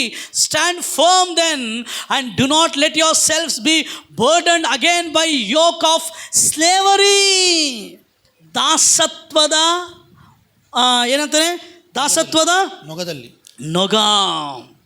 ಏನಪ್ಪ ಈ ದಾಸತ್ವ? ಹಾಳು ದಾಸತ್ವ. ನಾವು ಯಾವುದಕ್ಕೆ ದಾಸರಾಗಿರ್ಬೇಕು ನೋಡ್ರಿ, ಯಾವುದಕ್ಕೆ ನಾವು ದಾಸರಾಗಿರಬಾರ್ದು ನೋಡೋಣ. ಯೋಹಾನ ಬರೆದ ಪತ್ರಿಕೆ 8ನೇ ಅಧ್ಯಾಯ 34ನೇ ವಚನ. Gospel according to John chapter 8 verse 34. ಬೇಗ ಓದೋಣ. ಅದಕ್ಕೆ ಯೇಸು ನಿಮಗೆ ನಿಜ ನಿಜವಾಗಿ ಹೇಳುತ್ತೇನೆ, ಪಾಪ ಮಾಡುವವರೆಲ್ಲರೂ ಪಾಪಕ್ಕೆ ದಾಸರಾಗಿದ್ದಾರೆ. ಯೋಹಾನ 8:34 ಹೇಳುತ್ತದೆ.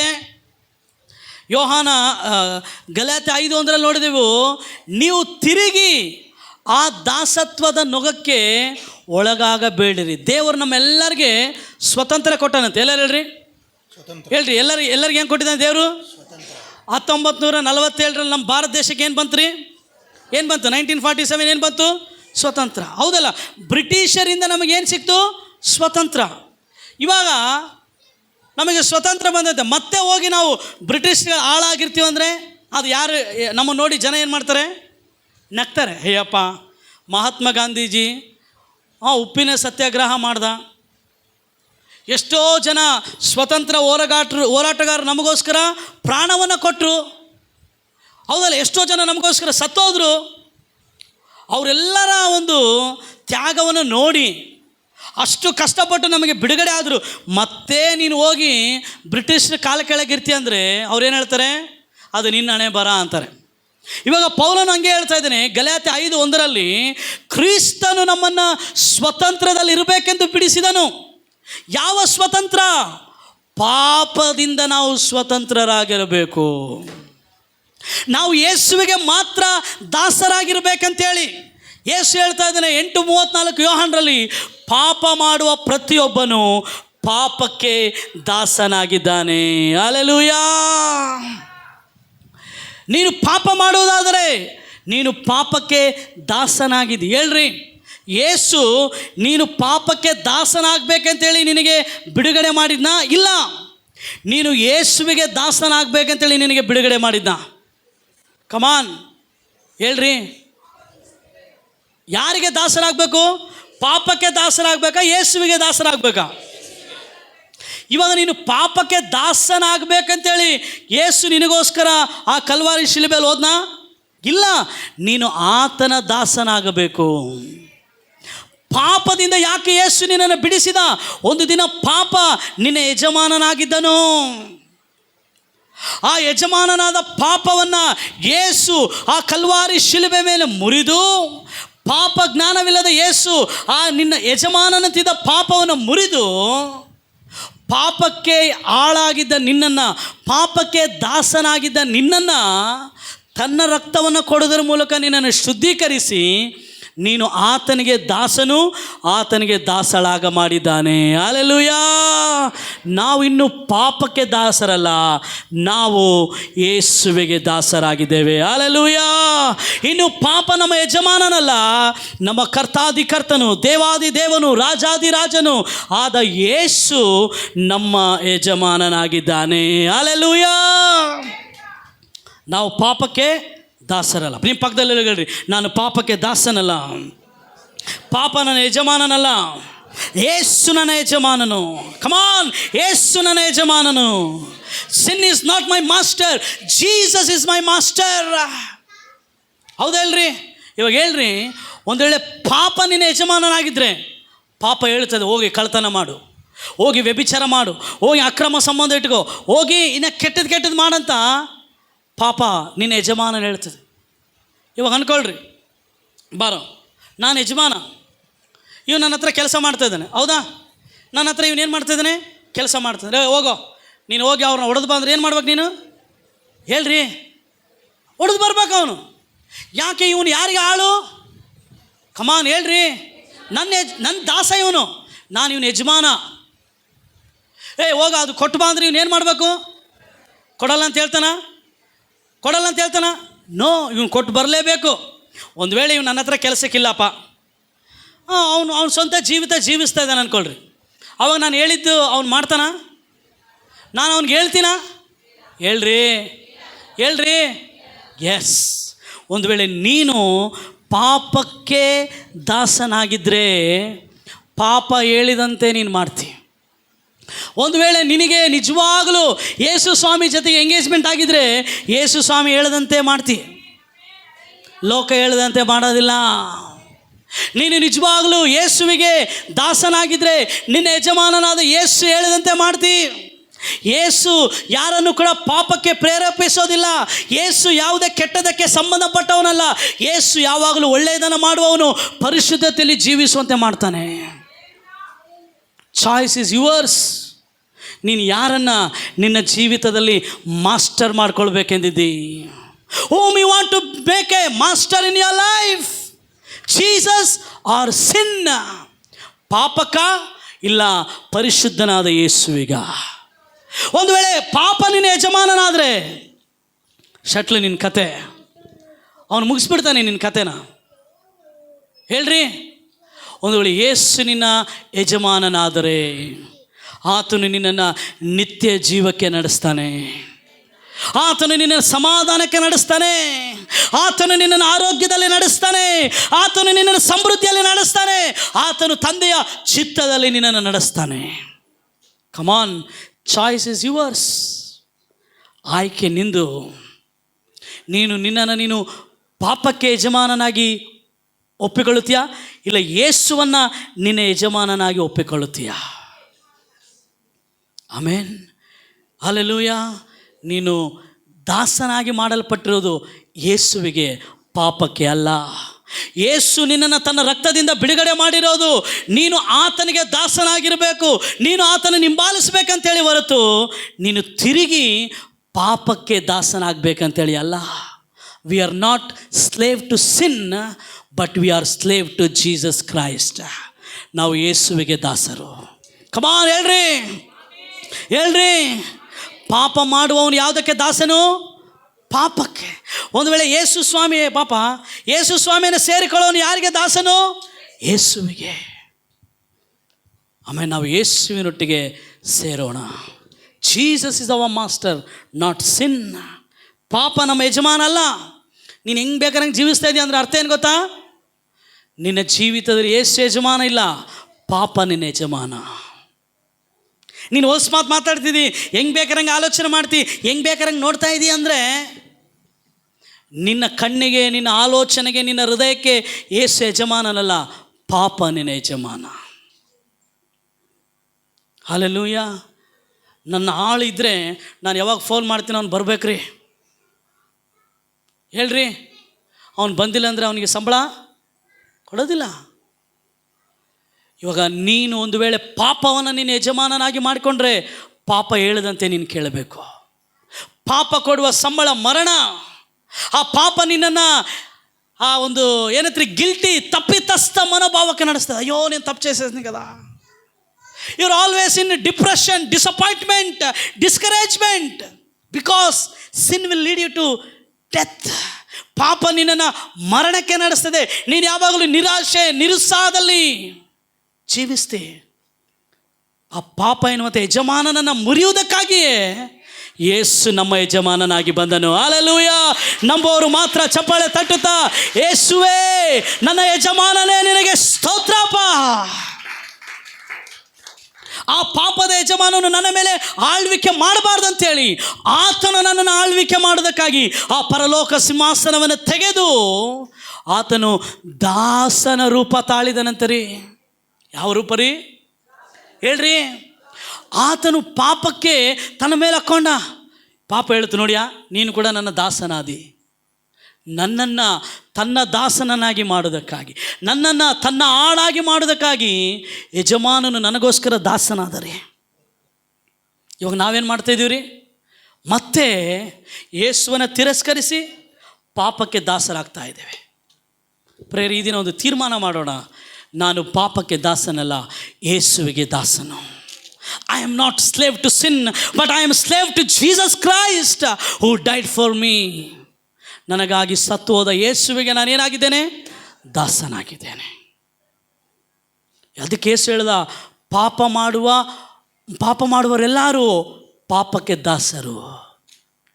ಬೈಬಲ್ ಹೇಳ್ತದೆ, 1 ತಿಮೋತಿ ಆತನು ಹೇಳ್ತಾನೆ, ಸೈತಾನನ ಕಾರ್ಯಗಳನ್ನೆಲ್ಲ ಲಯ ಮಾಡೋದಕ್ಕೋಸ್ಕರವೇ ಮನುಷ್ಯ ಕುಮಾರನು ಪ್ರತ್ಯಕ್ಷನಾದನು. ಈ ದಿನ ನಿನ್ನ ಯಜಮಾನ, ನೀನು ಆತನಿಗೆ ದಾಸನಾಗಿರ್ಬೇಕಂತೇಳಿ ಬಯಸ್ತಾ ಇದ್ದಾನೆ. ಈ ದಿನ ನಿನ್ನ ಯಜಮಾನ, ನೀನು ಪಾಪವನ್ನು ತ್ಯಜಿಸಿ, ಪಾಪವನ್ನು ತಿರಸ್ಕರಿಸಿ ಯೇಸುವಿಗೆ ನೀನು ದಾಸನಾಗಿರ್ಬೇಕಂತೇಳಿ ಬಯಸ್ತಾ ಇದ್ದಾನೆ. ಅದು ನಿನ್ನ ಆಯ್ಕೆ. ಪ್ರಿಯರೇ, ನಾವು ಇನ್ನೊಂದು ಮಾತನ್ನು ಓದಿಕೊಳ್ಳೋಣ. ಪ್ರಿಯರೇ, ಬೈಬಲ್ ಹೇಳ್ತದೆ,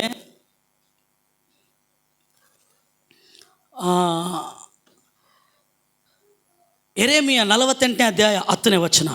ಜೆರೆಮಾಯ ಚಾಪ್ಟರ್ 48 ವರ್ಸ್ 48 ವರ್ಸ್ 10.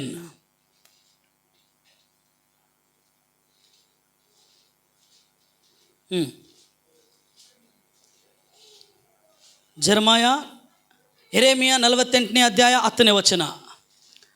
ಯೆಹೋವನು ನೇಮಿಸಿದ ಕೆಲಸದಲ್ಲಿ ಆಲಸ್ಯಗಾರನು ಶಾಪಗ್ರಸ್ತನಾಗಲಿ. ಪ್ರಿಯರೇ, ದೇವರು ಒಬ್ಬನಿಗೆ 5, ಒಬ್ಬನಿಗೆ 2, ಒಬ್ಬನಿಗೆ 1 ತಲಾಂತು ಕೊಟ್ಟ. God has appointed them for one task. ಒಂದು ಕೆಲಸಕ್ಕಾಗಿ ದೇವರು ಅವ್ರನ್ನ ಏನು ಮಾಡಿದ್ರಿ? ನೇಮಿಸಿದ. ಕೇಳ್ರಿ, ಮೊದಲನೇವನು 2ನೇವನು ಎಚ್ಚರವಾಗಿದ್ದ, ಆದರೆ 3ನೇವನು ಏನು ಮಾಡಿದ ಗೊತ್ತರಿ? ಅವನು ಆಲಸ್ಯತನಕ್ಕೆ ದಾಸನಾದನು. ಏನ್ರಿ? Laziness. He became slave for laziness. ಈ ದಿನ ನಾವು ಎಚ್ಚರವಾಗಿರ್ಬೇಕ್ರಿ. ನಾವು ಆಲಸ್ಯಗಾರರಾಗಿರಬಾರ್ದು. You should not take everything for granted. ಎಲ್ಲವನ್ನ ನೀನು ಇರಲಿ ಬಿಡು, ಪರವಾಗಿಲ್ಲ ಅಂತೇಳಿ ತಗೋಬೇಡ. ಕರ್ತನ ಕೆಲಸದಲ್ಲಿ ಆಲಸ್ಯಗಾರನು ಶಾಪಗ್ರಸ್ತನು. Hallelujah, hallelujah. ನಾವು ಆಲಸ್ಯತನದ ದಾಸರಲ್ಲರಿ, ನಾವು ಯೇಸುವಿಗೆ ದಾಸರು.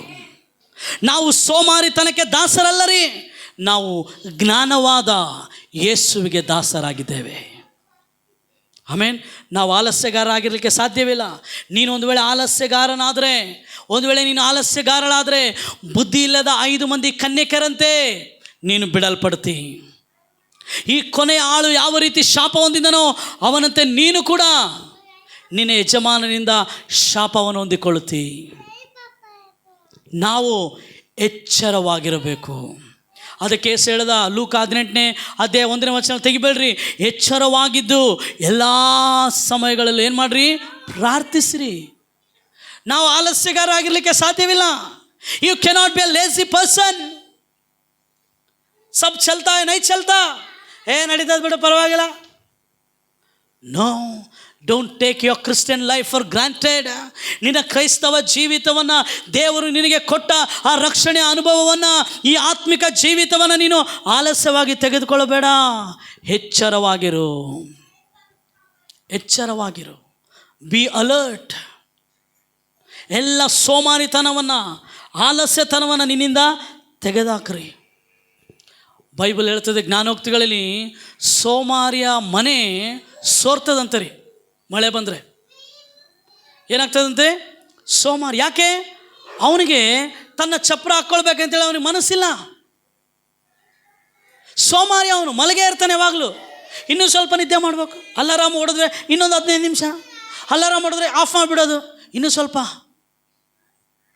ನೀನು ಹಂಗೆ ಮಾಡಿದರೆ ನಿನ್ನ ಮೇಲೆ ಏನು ಬರ್ತದೆ ಗೊತ್ತಾ? ನೋಡ್ರಿ, ಜ್ಞಾನೋಕ್ತಿ ಬ್ಯೂಟಿಫುಲ್ ಆಗಿ ಬರಿತಾನೆ ಸೊಲೊಮೋನನು. ಏನಂತ ಬರಿತಾನೆ ನೋಡೋಣ ಪ್ರಿಯರೇ.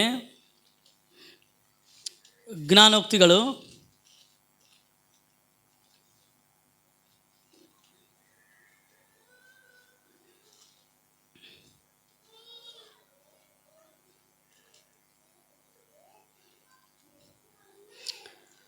ಬುಕ್ ಆಫ್ ಪ್ರಾವರ್ಬ್ಸ್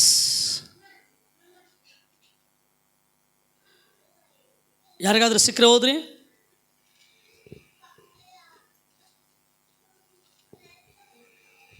ಓದ್ರಿ ಈ 12ನೇ ಅಧ್ಯಾಯ 24ನೇ ವಚನ ಓದ್ರಿ.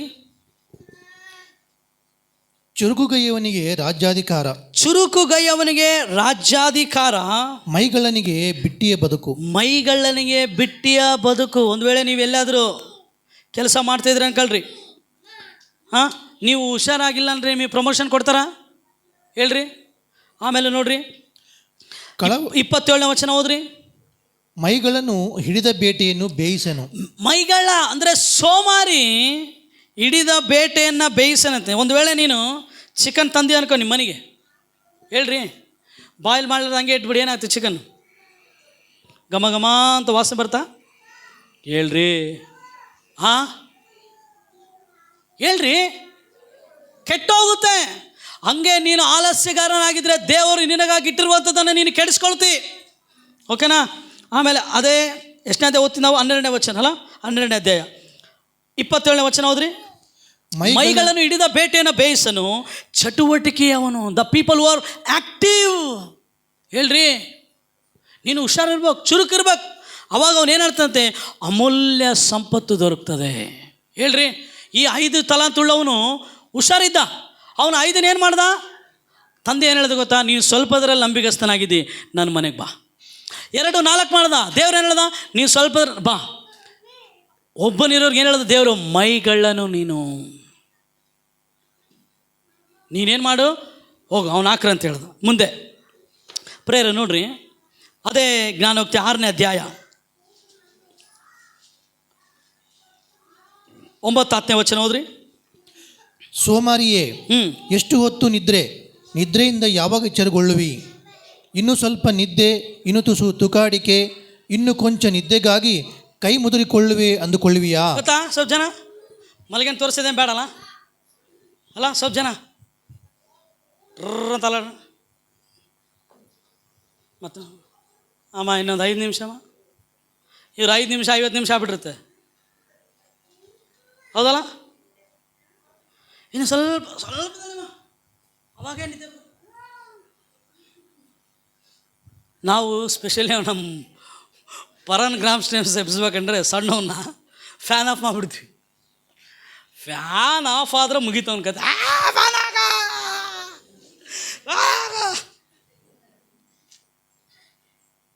ಸ್ವಲ್ಪ ಜನಕ್ಕೆ ಎದ್ದೇಳ್ರೇನ್ರಿ. ಅದಕ್ಕೆ ನಮ್ಮ ಒಬ್ಬ ಮೆಂಟರ್ ಹೇಳ್ತಿದ್ದ, ನೋಡಪ್ಪ, ನಿಜವಾಗ್ಲೂ ಮಲಗಿದವ್ರನ್ನ ಎಬ್ಬಿಸ್ಬೋದು, ಮಲಗುವಂತೆ ನಟನೆ ಮಾಡೋರನ್ನ ಎಬ್ಸೋಕ್ಕಾಗಲ್ಲಂತೆ. ಸ್ವಲ್ಪ ಜನ ಮಲಗಿರೋ ತಡಿ ನಿದ್ದೆ ಇರಲ್ಲ, ಸುಮ್ಮನೆ ಆ್ಯಕ್ಟ್ ಮಾಡ್ತಿರ್ತಾರೆ. ನಾನು ಕೂಡ ಹೇಳ್ತೀನಿ ಪ್ರೇರೆ, ನೀನು ನಿಜವಾಗ್ಲೂ ಆತ್ಮಿಕದಲ್ಲಿ ಬಿದ್ದೋಗ್ಬಿಟ್ರೆ ನೀನು ಮತ್ತೆ ಉಜ್ಜೀವನ ಹೊಂದ್ಬೋದು. ಆತ್ಮಿಕವಾಗಿ ಇದ್ದೀನಿ ಅಂತ ನಟನೆ ಮಾಡ್ತಿದ್ರೆ ಸೈತಾನೆ ಡೆಕೋರೇಷನ್ ಮಾಡ್ದಂಗೆ ನೀನು. ಸ್ವಲ್ಪ ಜನ ಸೈತಾನ ಬಾ ಬಲ ಯಾಕೆ ಚೇಸ್ನ ನನಗಿಂತ ಚೆನ್ನಾಗಿ ಆ್ಯಕ್ಟ್ ಮಾಡ್ತೀಯಲ್ಲ ನೀನು ಅನ್ಕೊಂತಿರ್ತಾನೆ. Don't act, be real. ಹೌದಲ್ಲ? ನಿದ್ದೆ ಮಾಡುವವನೇ. ಇಲ್ಲಿ ಒಂದು ಮಾತು ಹೇಳ್ತದೆ, ಮತ್ತು ನಿಮಗೆ ಅನ್ಕೋಬೇಡ್ರಿ, 6:6 ಹೇಳ್ತದೆ, ಸೋಮಾರಿಯೇ, ಇರುವೆ ಹತ್ತಿರ ಹೋಗಿ ಅದರ ನಡವಳಿಕೆಯನ್ನು ನೋಡಿ, ನಡವಳಿಕೆ ಅಂದರೆ ಲೈಫ್ ಸ್ಟೈಲನ್ನು ನೋಡಿ ಜ್ಞಾನ ತಂದುಕೋ. పోయి నువ్వు చీమ దగ్గర పోయి నేర్చుకోవాలంట. ఎలా జీవించాలని. ಯಾವತ್ತನ ಇರುವೆ ಚೇರ್ ಮೇಲೆ ಕುಂತಿರೋದು ನೋಡ್ರ, ಯಾವತ್ತನ ಇರುವೆ ನನಗೆ ಸಾಕಾಗೈತಪ್ಪ ಅಂತೇಳಿ ನೀರು ಕುಡಿಯೋದು ನೋಡ್ರ, ಯಾವತ್ತನ ಇರುವೆ ಬೆಡ್ಶೀಟ್ ಓದ್ಕೊಂಡು ಮಲಗಿರೋದು ನೋಡ್ರ. ನೀ ಆ್ಯಂಟ್ ಯಾವುದೇ ಇರುವೆ ತಗೋ, ಇರುವೆ ಯಾವಾಗಲೂ ಏನು ಮಾಡ್ತಿರ್ತೀರಿ ಹೇಳ್ರಿ? ಬರೀ ಸತ್ತೋಗಿರೋ ಇರುವೆ ಮಾತ್ರ ಒಂದು ತಲೆ ಬಿದ್ದಿರ್ತಾಗಲಿ, ಜೀವಿಸುವ ಇರುವೆ ಒಂದು ತಲೆ ಇರೋಕ್ಕೆ ಸಾಧ್ಯನೇ ಇಲ್ಲ. ಯಾರನ್ನು ಪ್ರೂವ್ ಮಾಡ್ತೀರಾ? ಅದಕ್ಕೆ ಸೊಲೊಮನ್ ಹೇಳ್ತಾನೆ, ಸೋಮಾರಿಯೇ, ನೀನು ಇರುವೆ ಹತ್ರ ಹೋಗಿ ಅದರ ನಡವಳಿಕೆ, ಲೈಫ್ ಸ್ಟೈಲ್ ಅಂದ್ರೆ ಗೊತ್ತಾ ರೀ? ನಡವಳಿಕೆ, ಮ್ಯಾನರಿಸಮ್, ಹೆಂಗೆ ನಡ್ಕೋಬೇಕು ಕಲ್ತ್ಕೋಬೇಕ್ರಿ ನಾವು. ಹೌದಲ್ರಿ?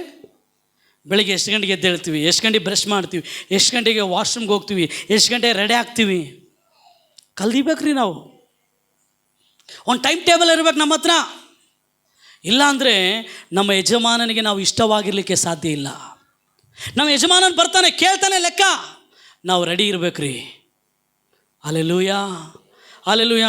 ಇನ್ನೊಂದು ವಚನ ಓದಿ ನಾನು ಮುಗಿಸ್ತೀನಿ. ಸೋಮಾರಿ ಬಗ್ಗೆ. ಯಾರ ಬಗ್ಗೆ? ನನಗೆ ಸೋಮಾರಿ ಬಗ್ಗೆ ಹೇಳ್ಬೇಕಂದ್ರೆ ಭಾಳ ಇಷ್ಟ. ನಾನು ಒಂದಿನ ಸೋಮಾರಿ ಆಗಿದ್ದೆ. ನಮ್ಮ ಪಾಸ್ಟ್ರ್ ಬಂದು ಪೆಕ್ ಅಂತ ಓದ್ತಿದ್ದಿಂಗೆ, ಬೆಡ್ಶೀಟ್ ಎತ್ಕೊಂಡೇ ಹೋಗ್ಬಿಡ್ತಿದ್ದ, ಚಳಿ. ಮತ್ತು ನಾನೇ ನಿಮ್ಮಂಗೆ ಆರಾಮಾಗಿ ಮಲ್ತಿದ್ದಿಲ್ಲ, ಎಲ್ಲ ಕೆಲಸ ಮಾಡಿ ಮಲಗಕ್ಕೆ 12 ಗಂಟೆ 1 ಗಂಟೆ. ಇನ್ನು ಆತ ಮಾತಾಡೋಕೆ ನಿಂತ ತನಕ ಸುದ್ದಿ 3 ಗಂಟೆ. 3 ಗಂಟೆ ಆದರೂ 5 ಗಂಟೆ ಎದ್ದೇಳ್ಬೇಕು. 10 ಗಂಟೆ ಮಲಗಿದ್ರು. ಇಲ್ಲಾಂದರೆ ಇವಾಗ ಯಾರಿಗೆ ನಾವು ಒದ್ರೆ ಕಾಲಿಂದ ಹೊಡ್ತೀರು, ನನ್ನೇ ತಂತಾಡಪ್ಪ ಹೇಳ್ರಿ. ಇವಾಗ ಓದೋದು ಬಿಡ್ರಿ, ಏನನ್ನ ಅಂದರೆ ಚರ್ಚಿಗೆ ಬರೋದಿಲ್ಲ. ನೀನು ಚೆನ್ನಾಗಿ ಓದೋ ಪಾಸ್ ಆಗೋ ಅಂದರೆ ಬರೋದಿಲ್ಲ ಅವ್ನು ಚರ್ಚಿಗೆ. ಅದಕ್ಕೆ ನಾನು ಇವಾಗೇನು ಹೋಗೋಣ, ಓದ್ಬೇಡೋ, ಫೇಲ್ ಆಗೋ, ಚರ್ಚಿಗೆ ಬರಬೇಡೋ, ಅಲ್ಲೇ ಇರೋ ಅಂತ ಹೇಳ್ಬೇಕು ಅನ್ಕಣಿ. ಒಳ್ಳೇದು ಹೇಳಿದ್ರೆ ಕೇಳಂಗಿಲ್ಲ. ಇವಾಗ ಅವ್ರು ಕೆಟ್ಟದ್ದು ಹೇಳಬೇಕು. ಇವಾಗ ಜಗಳಾಡು, ಇನ್ನು ನಿಮ್ಮ ಅತ್ತೇನು ಬೈ, ನೀನು ಸೊಸೆನ ಬೈ, ಮನೆಗಿರಬೇಡ, ರೋಡ್ ಮೇಲೆ ಬಾ. ಸೋಮಾರಿಗಳು ನಾವು. ನಮ್ಮ ನಡವಳಿಕೆಯನ್ನು ಬದಲಾಯಿಸ್ಕೊಳ್ಬೇಕು. We have to change our lifestyle. ಹೇಳ್ರಿ, ಮುಂದೆ ಹೋಗೋಣ. ಆಮೇಲೆ ನೋಡ್ರಿ, 10ನೇ ವಚನ ಹೋದ್ರಿ. ಇನ್ನೂ ಸ್ವಲ್ಪ 6:10. ಇನ್ನೂ ಸ್ವಲ್ಪ ನಿದ್ದೆ, ಇನ್ನೂ ತುಸು ತೂಕಾಡಿಕೆ, ಇನ್ನೂ ಕೊಂಚ ನಿದ್ದೆಗಾಗಿ ಕೈ ಮುದುರಿಕೊಳ್ಳುವೆ ಅಂದುಕೊಳ್ಳುವಿಯಾ? ಬಡತನವು ದಾರಿಗಳ್ಳನಾಗು, ಕೊರತೆಯು ಪಂಜುಗಳ್ಳನಂತೆಯೂ. ಸೋಮಾರಿಗೆ ಬಡತನ, ಸೋಮಾರಿಗೆನೇ ಕೊರತೆ. ಅರ್ಥ ಆಗತ್ತ ನಿಮಗೆ? సోమారికి ఏనిರ್ತదంటే బడతన బీదరిక ఉంటుంది. ఆమెటికి వానికి ఏముంటుంది, అన్ని కొంచెమే ఉంటుందంట, ಅಂತಮು ಕೊಂಚಮೇ. ಅದಕ್ಕೆ ಸ್ವಲ್ಪ ನಿದ್ದೆ ಕಡಿಮೆ ಮಾಡ್ಬೇಕು. ಟೈಮ್ ಟು ಟೈಮ್ ಓದೋದು ನಾವು ಕಲಿಬೇಕು ಪ್ರೇರೆ. ಆಮೇಲೆ ಅಲ್ಲಲ್ಲ 24:34 ಹೋದ್ರಿ ಜ್ಞಾನೋಕ್ತಿ 24:34. ಬೇಗ ಬೇಗ ಬೇಗ ಬೇಗ ಬೇಗ ಓದೋಣ, ಜಾಸ್ತಿ ಐತೆ. ಬಡತನವು ದಾರಿಗಳನ್ನಾಗೂ ಕೊರತೆಯು ಪಂಜುಗಳಂತೆಯೂ. ಆಮೇನ್. ಅಂದರೆ ನಾವು ಆಲಸ್ಯಗಾರರಾಗಿರಬಾರ್ದು. What God has invested in us we have to utilise, we have to put effort. ನಮ್ಮೊಳಗೆ ನಮ್ಮನ್ನು ದೇವ್ರು ನಂಬಿಕೊಟ್ಟನೆ. 5 ತಲಾಂತು ಕೊಟ್ಟ, 2 ತಲಾಂತು ಕೊಟ್ಟ ಯಜಮಾನ. ಅದನ್ನು ನಾವು ಏನು ಮಾಡ್ಬೇಕು ರೀ, ನಂಬಿಗಸ್ತರಾಗಿ ಅಧಿಕ ಮಾಡಬೇಕು. ಸೋಮಾರಿಗಳಾಗಿರಬಾರ್ದು. ಯಜಮಾನನಿಗೆ ಪಾಪಿಗಳಾಗಲಿ ಸೋಮಾರಿಗಳಾಗಲಿ ಇಷ್ಟ ಇಲ್ಲ. ಮುಂದೆ ಮುಗಿಸ್ತೀನಿ ನಾನು ಬೇಗ. 3:12 ಇಬ್ರಿಯ 3:12 ಕೊನೆದಾಗಿ ಹೇಳಿ ಮುಗಿಸ್ತೀನಿ. ಇಬ್ರಿಯ 3:12 ಬೇಗ ಓದೋಣ. 3:12 Hebrews 3:12. ಸಹೋದರರೇ ನೋಡಿಕೊಳ್ಳಿರಿ ಜೀವ ಸ್ವರೂಪನಾದ ದೇವರನ್ನು ಬಿಟ್ಟು. ಸಹೋದರರೇ ನೋಡಿಕೊಳ್ಳಿರಿ, ಜೀವ ಸ್ವರೂಪನಾದ ದೇವರನ್ನು ಬಿಟ್ಟು ಹೋಗುವ ಅಪನಂಬಿಕೆ ಉಳ್ಳ ಕೆಟ್ಟ ಹೃದಯವು ನಿಮ್ಮೊಳಗಿರಬಾರ್ದು. ಯಾವ ಹೃದಯ ರೀ? ಅಪನಂಬಿಕೆಯ ಹೃದಯ. ಎಲ್ಲ ಹೇಳ್ರಿ, ಅಪನಂಬಿಕೆಯ ಹೃದಯ. The heart of unbelief. ಅಪನಂಬಿಕೆ ನಮ್ಮ ಯಜಮಾನನಿಗೆ ಇಷ್ಟ ಇಲ್ಲ ರೀ. ಆತನನ್ನು ತಿರಸ್ಕಾರ ಮಾಡುವವರು, ರಕ್ಷಣೆಯನ್ನು ತಿರಸ್ಕಾರ ಮಾಡುವವರು ಆತನಿಗೆ ಇಷ್ಟ ಇಲ್ಲ. ಪ್ರಿಯರೇ, ಇಸ್ರೇಲರಿಗೆ ಇದ್ದಿದ್ದು ಏನು ಪ್ರಾಬ್ಲಮ್ ಗೊತ್ತರಿ? ಹಾರ್ಡ್ ಹಾರ್ಟ್, ಸ್ಟಬರ್ನ್ ಹಾರ್ಟ್, ಕಠಿಣ ಹೃದಯ, ತಿರುಗಿ ಬೀಳುವ ಹೃದಯ ಇತ್ತಂತ್ರಿ. ಅವರಿಗೆ ನಂಬಿಕೆ ಹೃದಯ ಇದ್ದಿಲ್ಲ. ಕೆಂಪು ಸಮುದ್ರ ವಿಭಾಗವಾಗೋದನ್ನು ನೋಡಿದರು. ಫರೋನ ಸೈನ್ಯ ಕೆಂಪು ಸಮುದ್ರದ ಬೀಳೋದನ್ನು ನೋಡಿದರು. ಮಧುರವಾದದನ್ನು ನೋಡಿದ್ರು. ಅವರು ಲಾವಕ್ಕಿಗಳು ಬರೋದನ್ನು ನೋಡಿದರು. ಬಂಡೆಯಿಂದ ನೀರು ಬರೋದನ್ನು ನೋಡಿದರು. ಆದರೆ ಪರಲೋಕದಿಂದ ಮನ್ನ ಬೀಳೋದನ್ನು ನೋಡಿದ್ರಿ. ಆದರೂ ಅವರ ಹೃದಯ ಭಾಳ ಕಠಿಣವಾಗಿತ್ತಂತೆ. ಎಲ್ಲರೂ ಏನಾಗಿತ್ತಂತ್ರಿ? ಆ ಅಪನಂಬಿಕೆ ಉಳ್ಳ ಕಠಿಣ ಹೃದಯ ನಮ್ಮಲ್ಲಿ ಇರಬಾರ್ದು. ನಾವು ಯೇಸುವಿಗೆ ಯಜಮಾನರು. ನಮ್ಮ ಯಜಮಾನನು ನಾವೆಲ್ಲರಿ ಪಾಪಕ್ಕೆ ಯಜಮಾನನಲ್ಲ, ಪಾಪಕ್ಕೆ ನಾನು ದಾಸನಲ್ಲ, ಯೇಸುವಿಗೆ ನಾನು ದಾಸನು. ಹೇಳ್ರಿ, ಸೋಮಾರಿತನಕ್ಕೆ ನಾನು ದಾಸನಲ್ಲ, ಯೇಸುವಿಗೆ ನಾನು ದಾಸನು. ಹೇಳ್ರಿ, ಅಪನಂಬಿಕೆಗೆ ನಾನು ದಾಸನಲ್ಲ, ಯೇಸುವಿಗೆ ನಾನು ದಾಸನು. ಅದಕ್ಕೆ ಹೀಬ್ರೂ ಪತ್ರಿಕೆ ಹೇಳುತ್ತದೆ, ನಿಮ್ಮ ನಂಬಿಕೆಯನ್ನು ಹುಟ್ಟಿಸುವವನು ಪೂರೈಸುವವನಾಗಿರುವ ಯೇಸುವಿನ ಮೇಲೆ ನೀವು ದೃಷ್ಟಿ ಇಟ್ಟು ಸ್ಥಿರಚಿತ್ತದಿಂದ ಓಡ್ರಿ. Run a race of faith ಸ್ಥಿರಚಿತ್ತದಿಂದ. ನಮ್ಮ ಯಜಮಾನ ನಮ್ಮ ನಂಬಿಕೆಯಲ್ಲಿ ಹುಟ್ಟಿಸ್ತಾನೆ ರೀ. ನಮ್ಮ ಯಜಮಾನ ಅಪನಂಬಿಕೆಯನ್ನು ಹುಟ್ಟಿಸೋನಲ್ಲ. ನಮ್ಮ ಯಜಮಾನ ಯಾವ ರೀತಿ ಪಾಪದಿಂದ ಬಿಡಿಸ್ನೋ, ಸೋಮಾರಿತನದಿಂದ ಬಿಡಿಸ್ತಾನೋ, ಅದೇ ರೀತಿ ಅಪನಂಬಿಕೆಯಿಂದ ಕೂಡ ಬಿಡಿಸ್ತಾನೆ ರೀ ನಮ್ಮ ಯಜಮಾನ. ನಾವು ಎಂಥ ದಾಸರಾಗಿರ್ಬೇಕಂದ್ರೆ ನಂಬಿಕೆಯುಳ್ಳ ದಾಸರು. ಆಮೇನ್, ನಂಬಿಗಸ್ತರಾದ ದಾಸರು ಪ್ಲಸ್ ನಂಬಿಕೆ. Do not lose your faith. ನಿನ್ನ ನಂಬಿಕೆನ ನೀನು ಕಳ್ಕೊಬೇಡ. ಭಾಳ ಜನ ಚರ್ಚಿಗೆ ಬರ್ತಾರೆ, ಅವರಲ್ಲಿ ನಂಬಿಕೆ ಇರೋದಿಲ್ಲ ರೀ. ಸುಮ್ಮನೆ ಸಾಂಪ್ರದಾಯಿಕವಾಗಿ ಬರ್ತಾರೆ. ನಮ್ಮ ಅಪ್ಪ ನಮ್ಮ ಅಮ್ಮ ಹೋಗ್ತಾರೆ, ಅದಕ್ಕೆ ಬರ್ತಾರೆ. ನಮ್ಮ ಫ್ಯಾಮಿಲಿ ಹೋಗ್ತಾರೆ, ಅದಕ್ಕೆ ಬರ್ತಾರೆ. ನಂಬಿಕೆ ದೇವರ ಬಳಿಗೆ ಬರುವವನು. ನಿನ್ನ ಯಜಮಾನನ ಬಳಿಗೆ ನೀನು ಬರಬೇಕಾದ್ರೆ ನಂಬಿಕೆಯಿಂದ ಬರಬೇಕು. ಆಮೇನ್. ನಾವು ಎಂಥ ದಾಸರಾಗಿರಬೇಕು. ಒಂದು ವಚನ ಓದಿ ನಾನು ಮುಗಿಸ್ತೇನೆ. ಬರ್ಕೊಳ್ರಿ ಎಲ್ಲರೂ ಈ ವಾಕ್ಯವನ್ನು. ಕೀರ್ತನೆಗಳು 123ನೇ ಅಧ್ಯಾಯ, ಅದರ 1-2 ವಚನಗಳನ್ನು ಓದ್ತೇನೆ ಪ್ರಿಯರೇ. ಪರಲೋಕದಲ್ಲಿ ಆಸೀನನಾಗಿರುವ ಆತನೇ, ನನ್ನ ಕಣ್ಣುಗಳು ನಿನ್ನ ಕಡೆಗೆ ಎತ್ತಿದ್ದೇನೆ. ಯಜಮಾನನ ಕೈಯನ್ನು ದಾಸನ ಕಣ್ಣುಗಳು, ಯಜಮಾನಿಯ ಕೈಗಳನ್ನು ದಾಸಿಯ ಕಣ್ಣುಗಳು ನೋಡುವ ಪ್ರಕಾರವೇ ನಮ್ಮ ಕಣ್ಣುಗಳು ನಮ್ಮ ಯೆಹೋವ ದೇವರನ್ನು ನೋಡುತ್ತಾ ಆತನ ಕಟಾಕ್ಷವನ್ನು ನಿರೀಕ್ಷಿಸಿಕೊಂಡಿವೆ. Hallelujah, hallelujah. ಆತನನ್ನೇ ನಾವು ನೋಡುತ್ತಿರ್ಬೇಕ್ರಿ. ನಮ್ಮ ಕಣ್ಣು, ನಮ್ಮ ಮನಸ್ಸು, ನಮ್ಮ ಕಿವಿ, ನಮ್ಮ ಹೃದಯ ಎಲ್ಲವೂ ನಮ್ಮ ಯಜಮಾನನಾದ ಯೇಸುವಿಗೆ. ಹಲ್ಲೆಲೂಯಾ. ಹೇಳ್ರಿ, ನಾನು ಪಾಪಕ್ಕೆ ದಾಸನಲ್ಲ, ಸೋಮಾರಿತನಕ್ಕೆ ದಾಸನಲ್ಲ, ಅಪನಂಬಿಕೆಗೆ ದಾಸನಲ್ಲ. ನಾನು ಯೇಸುವಿಗೆ ದಾಸನು. ನಾನು ಯೇಸುವಿಗೆ ದಾಸನು. ನಾನು ಯೇಸುವಿಗೆ ದಾಸನು. ಒಂದು ವೇಳೆ ರೀ ಪಾಪಕ್ಕೆ ನೀವು ದಾಸರಾದರೆ ಪಾಪ ಕೊಡುವ ಸಂಬಳ ಏನು ಗೊತ್ತಾ ರೀ? ಮರಣ. ನೀವು ಸೋಮಾರಿತನಕ್ಕೆ ದಾಸರಾದರೆ ಸೋಮಾರಿತನದಿಂದ ಬರೋದೇನು ಹೇಳ್ರಿ? ಬಡತನ, ಅವಮಾನ ಬರ್ತದ್ರಿ. ಒಂದು ವೇಳೆ ನೀವು ಅಪನಂಬಿಕೆಗೆ ದಾಸರಾದರೆ ನೀವು ಯಾವ ರೀತಿ ಇಸ್ರಾಯೇಲರು ಆ ಕಾನಾನ್ ದೇಶವನ್ನು ಪ್ರವೇಶಿಸ್ತಿಲ್ವೋ ಅದೇ ರೀತಿ ನಾವು ಕೂಡ ದೇವರ ಆಶೀರ್ವಾದಗಳನ್ನು ಈ ಭೂಲೋಕದಲ್ಲಿ ಅನುಭವಿಸಲಿಕ್ಕೆ ಸಾಧ್ಯವಿಲ್ಲ. ನಾವು ಯೇಸುವಿಗೆ ದಾಸರು. ಕಮಾನ್ ಹೇಳ್ರಿ, ಯಾರಿಗೆ ದಾಸರು? ಕಮಾನ್ ಹೇಳ್ರಿ, ಯಾರಿಗೆ ದಾಸರು? ಯೇಸು ಏನಾಗಿದ್ದಾನೆ? ನಮ್ಮ ಯಜಮಾನ. ಹೇಳ್ರಿ ಎಲ್ಲರೂ, ಯೇಸು ಏನಾಗಿದ್ದಾನೆ? ಹೇಳ್ರಿ, ನನ್ನ ಯಜಮಾನನು. ಇನ್ನೊಂದು ಸಾರಿ, ಯಾರು 3 ಸಾರಿ ಹೇಳ್ರಿ, ಯೇಸು ನನ್ನ ಯಜಮಾನನು. ಹಾಂ, ಆಮೇನ್. ನಮ್ಮ ಯಜಮಾನನಿಗೆ ನಾವು ಯೋಗ್ಯರಾಗಿ ನಡೆದುಕೊಳ್ಳೋಣ ಪ್ರಿಯರೇ. ಕಣ್ಣುಗಳು ಮುಚ್ಚಿ ಪ್ರಾರ್ಥನೆ ಮಾಡೋಣ. ನಮ್ಮನ್ನು ಭಾಳವಾಗಿ ಪ್ರೀತಿಸುವ ಪ್ರೀತಿಯ ಪರಲೋಕ ತಂದೆ, ಈ ದಿನ ಕರ್ತನೆ ಸ್ವಾಮಿ, ನಿನಗೆ ನಮಗಿರುವಂಥ ಸಂಬಂಧ. ಹೌದು, ನೀನು ಯಜಮಾನನು, ನಾವು ಆಳುಗಳಪ್ಪ, ನಾವು ದಾಸರು. ನಿನ್ನ ಇಷ್ಟದಂತೆ, ನಿನ್ನ ಚಿತ್ತಪೂರ್ವಕವಾಗಿ ನಾವು ನಡೆಯಲು ನೀನು ಕೃಪೆ ಮಾಡು. ನಾವು ಪಾಪಕ್ಕೆ ದಾಸರಲ್ಲ, ಸೋಮಾರಿತನಕ್ಕೆ ದಾಸರಲ್ಲ, ನಾವು ಅಪನಂಬಿಕೆಗೆ ದಾಸರಲ್ಲ ಕರ್ತನೆ. ನಾವು ಯೇಸು ಕ್ರಿಸ್ತನಿಗೆ ದಾಸರು. ನಾವು ಯೇಸು ಕ್ರಿಸ್ತನಿಗೆ ಆಳುಗಳಾಗಿದ್ದೇವೆ. ಆ ಒಂದು ಜ್ಞಾನವನ್ನು ಕೊಟ್ಟಿದ್ದಕ್ಕಾಗಿ ಸ್ತೋತ್ರ. ಯೇಸುವಿನ ನಾಮದಲ್ಲಿ ಪ್ರಾರ್ಥಿಸ್ತೇವೆ ನಮ್ಮ ಜೀವವುಳ್ಳ ಪರಲೋಕದ ತಂದೆ. ಆಮೇನ್, ಆಮೇನ್, ಆಮೇನ್.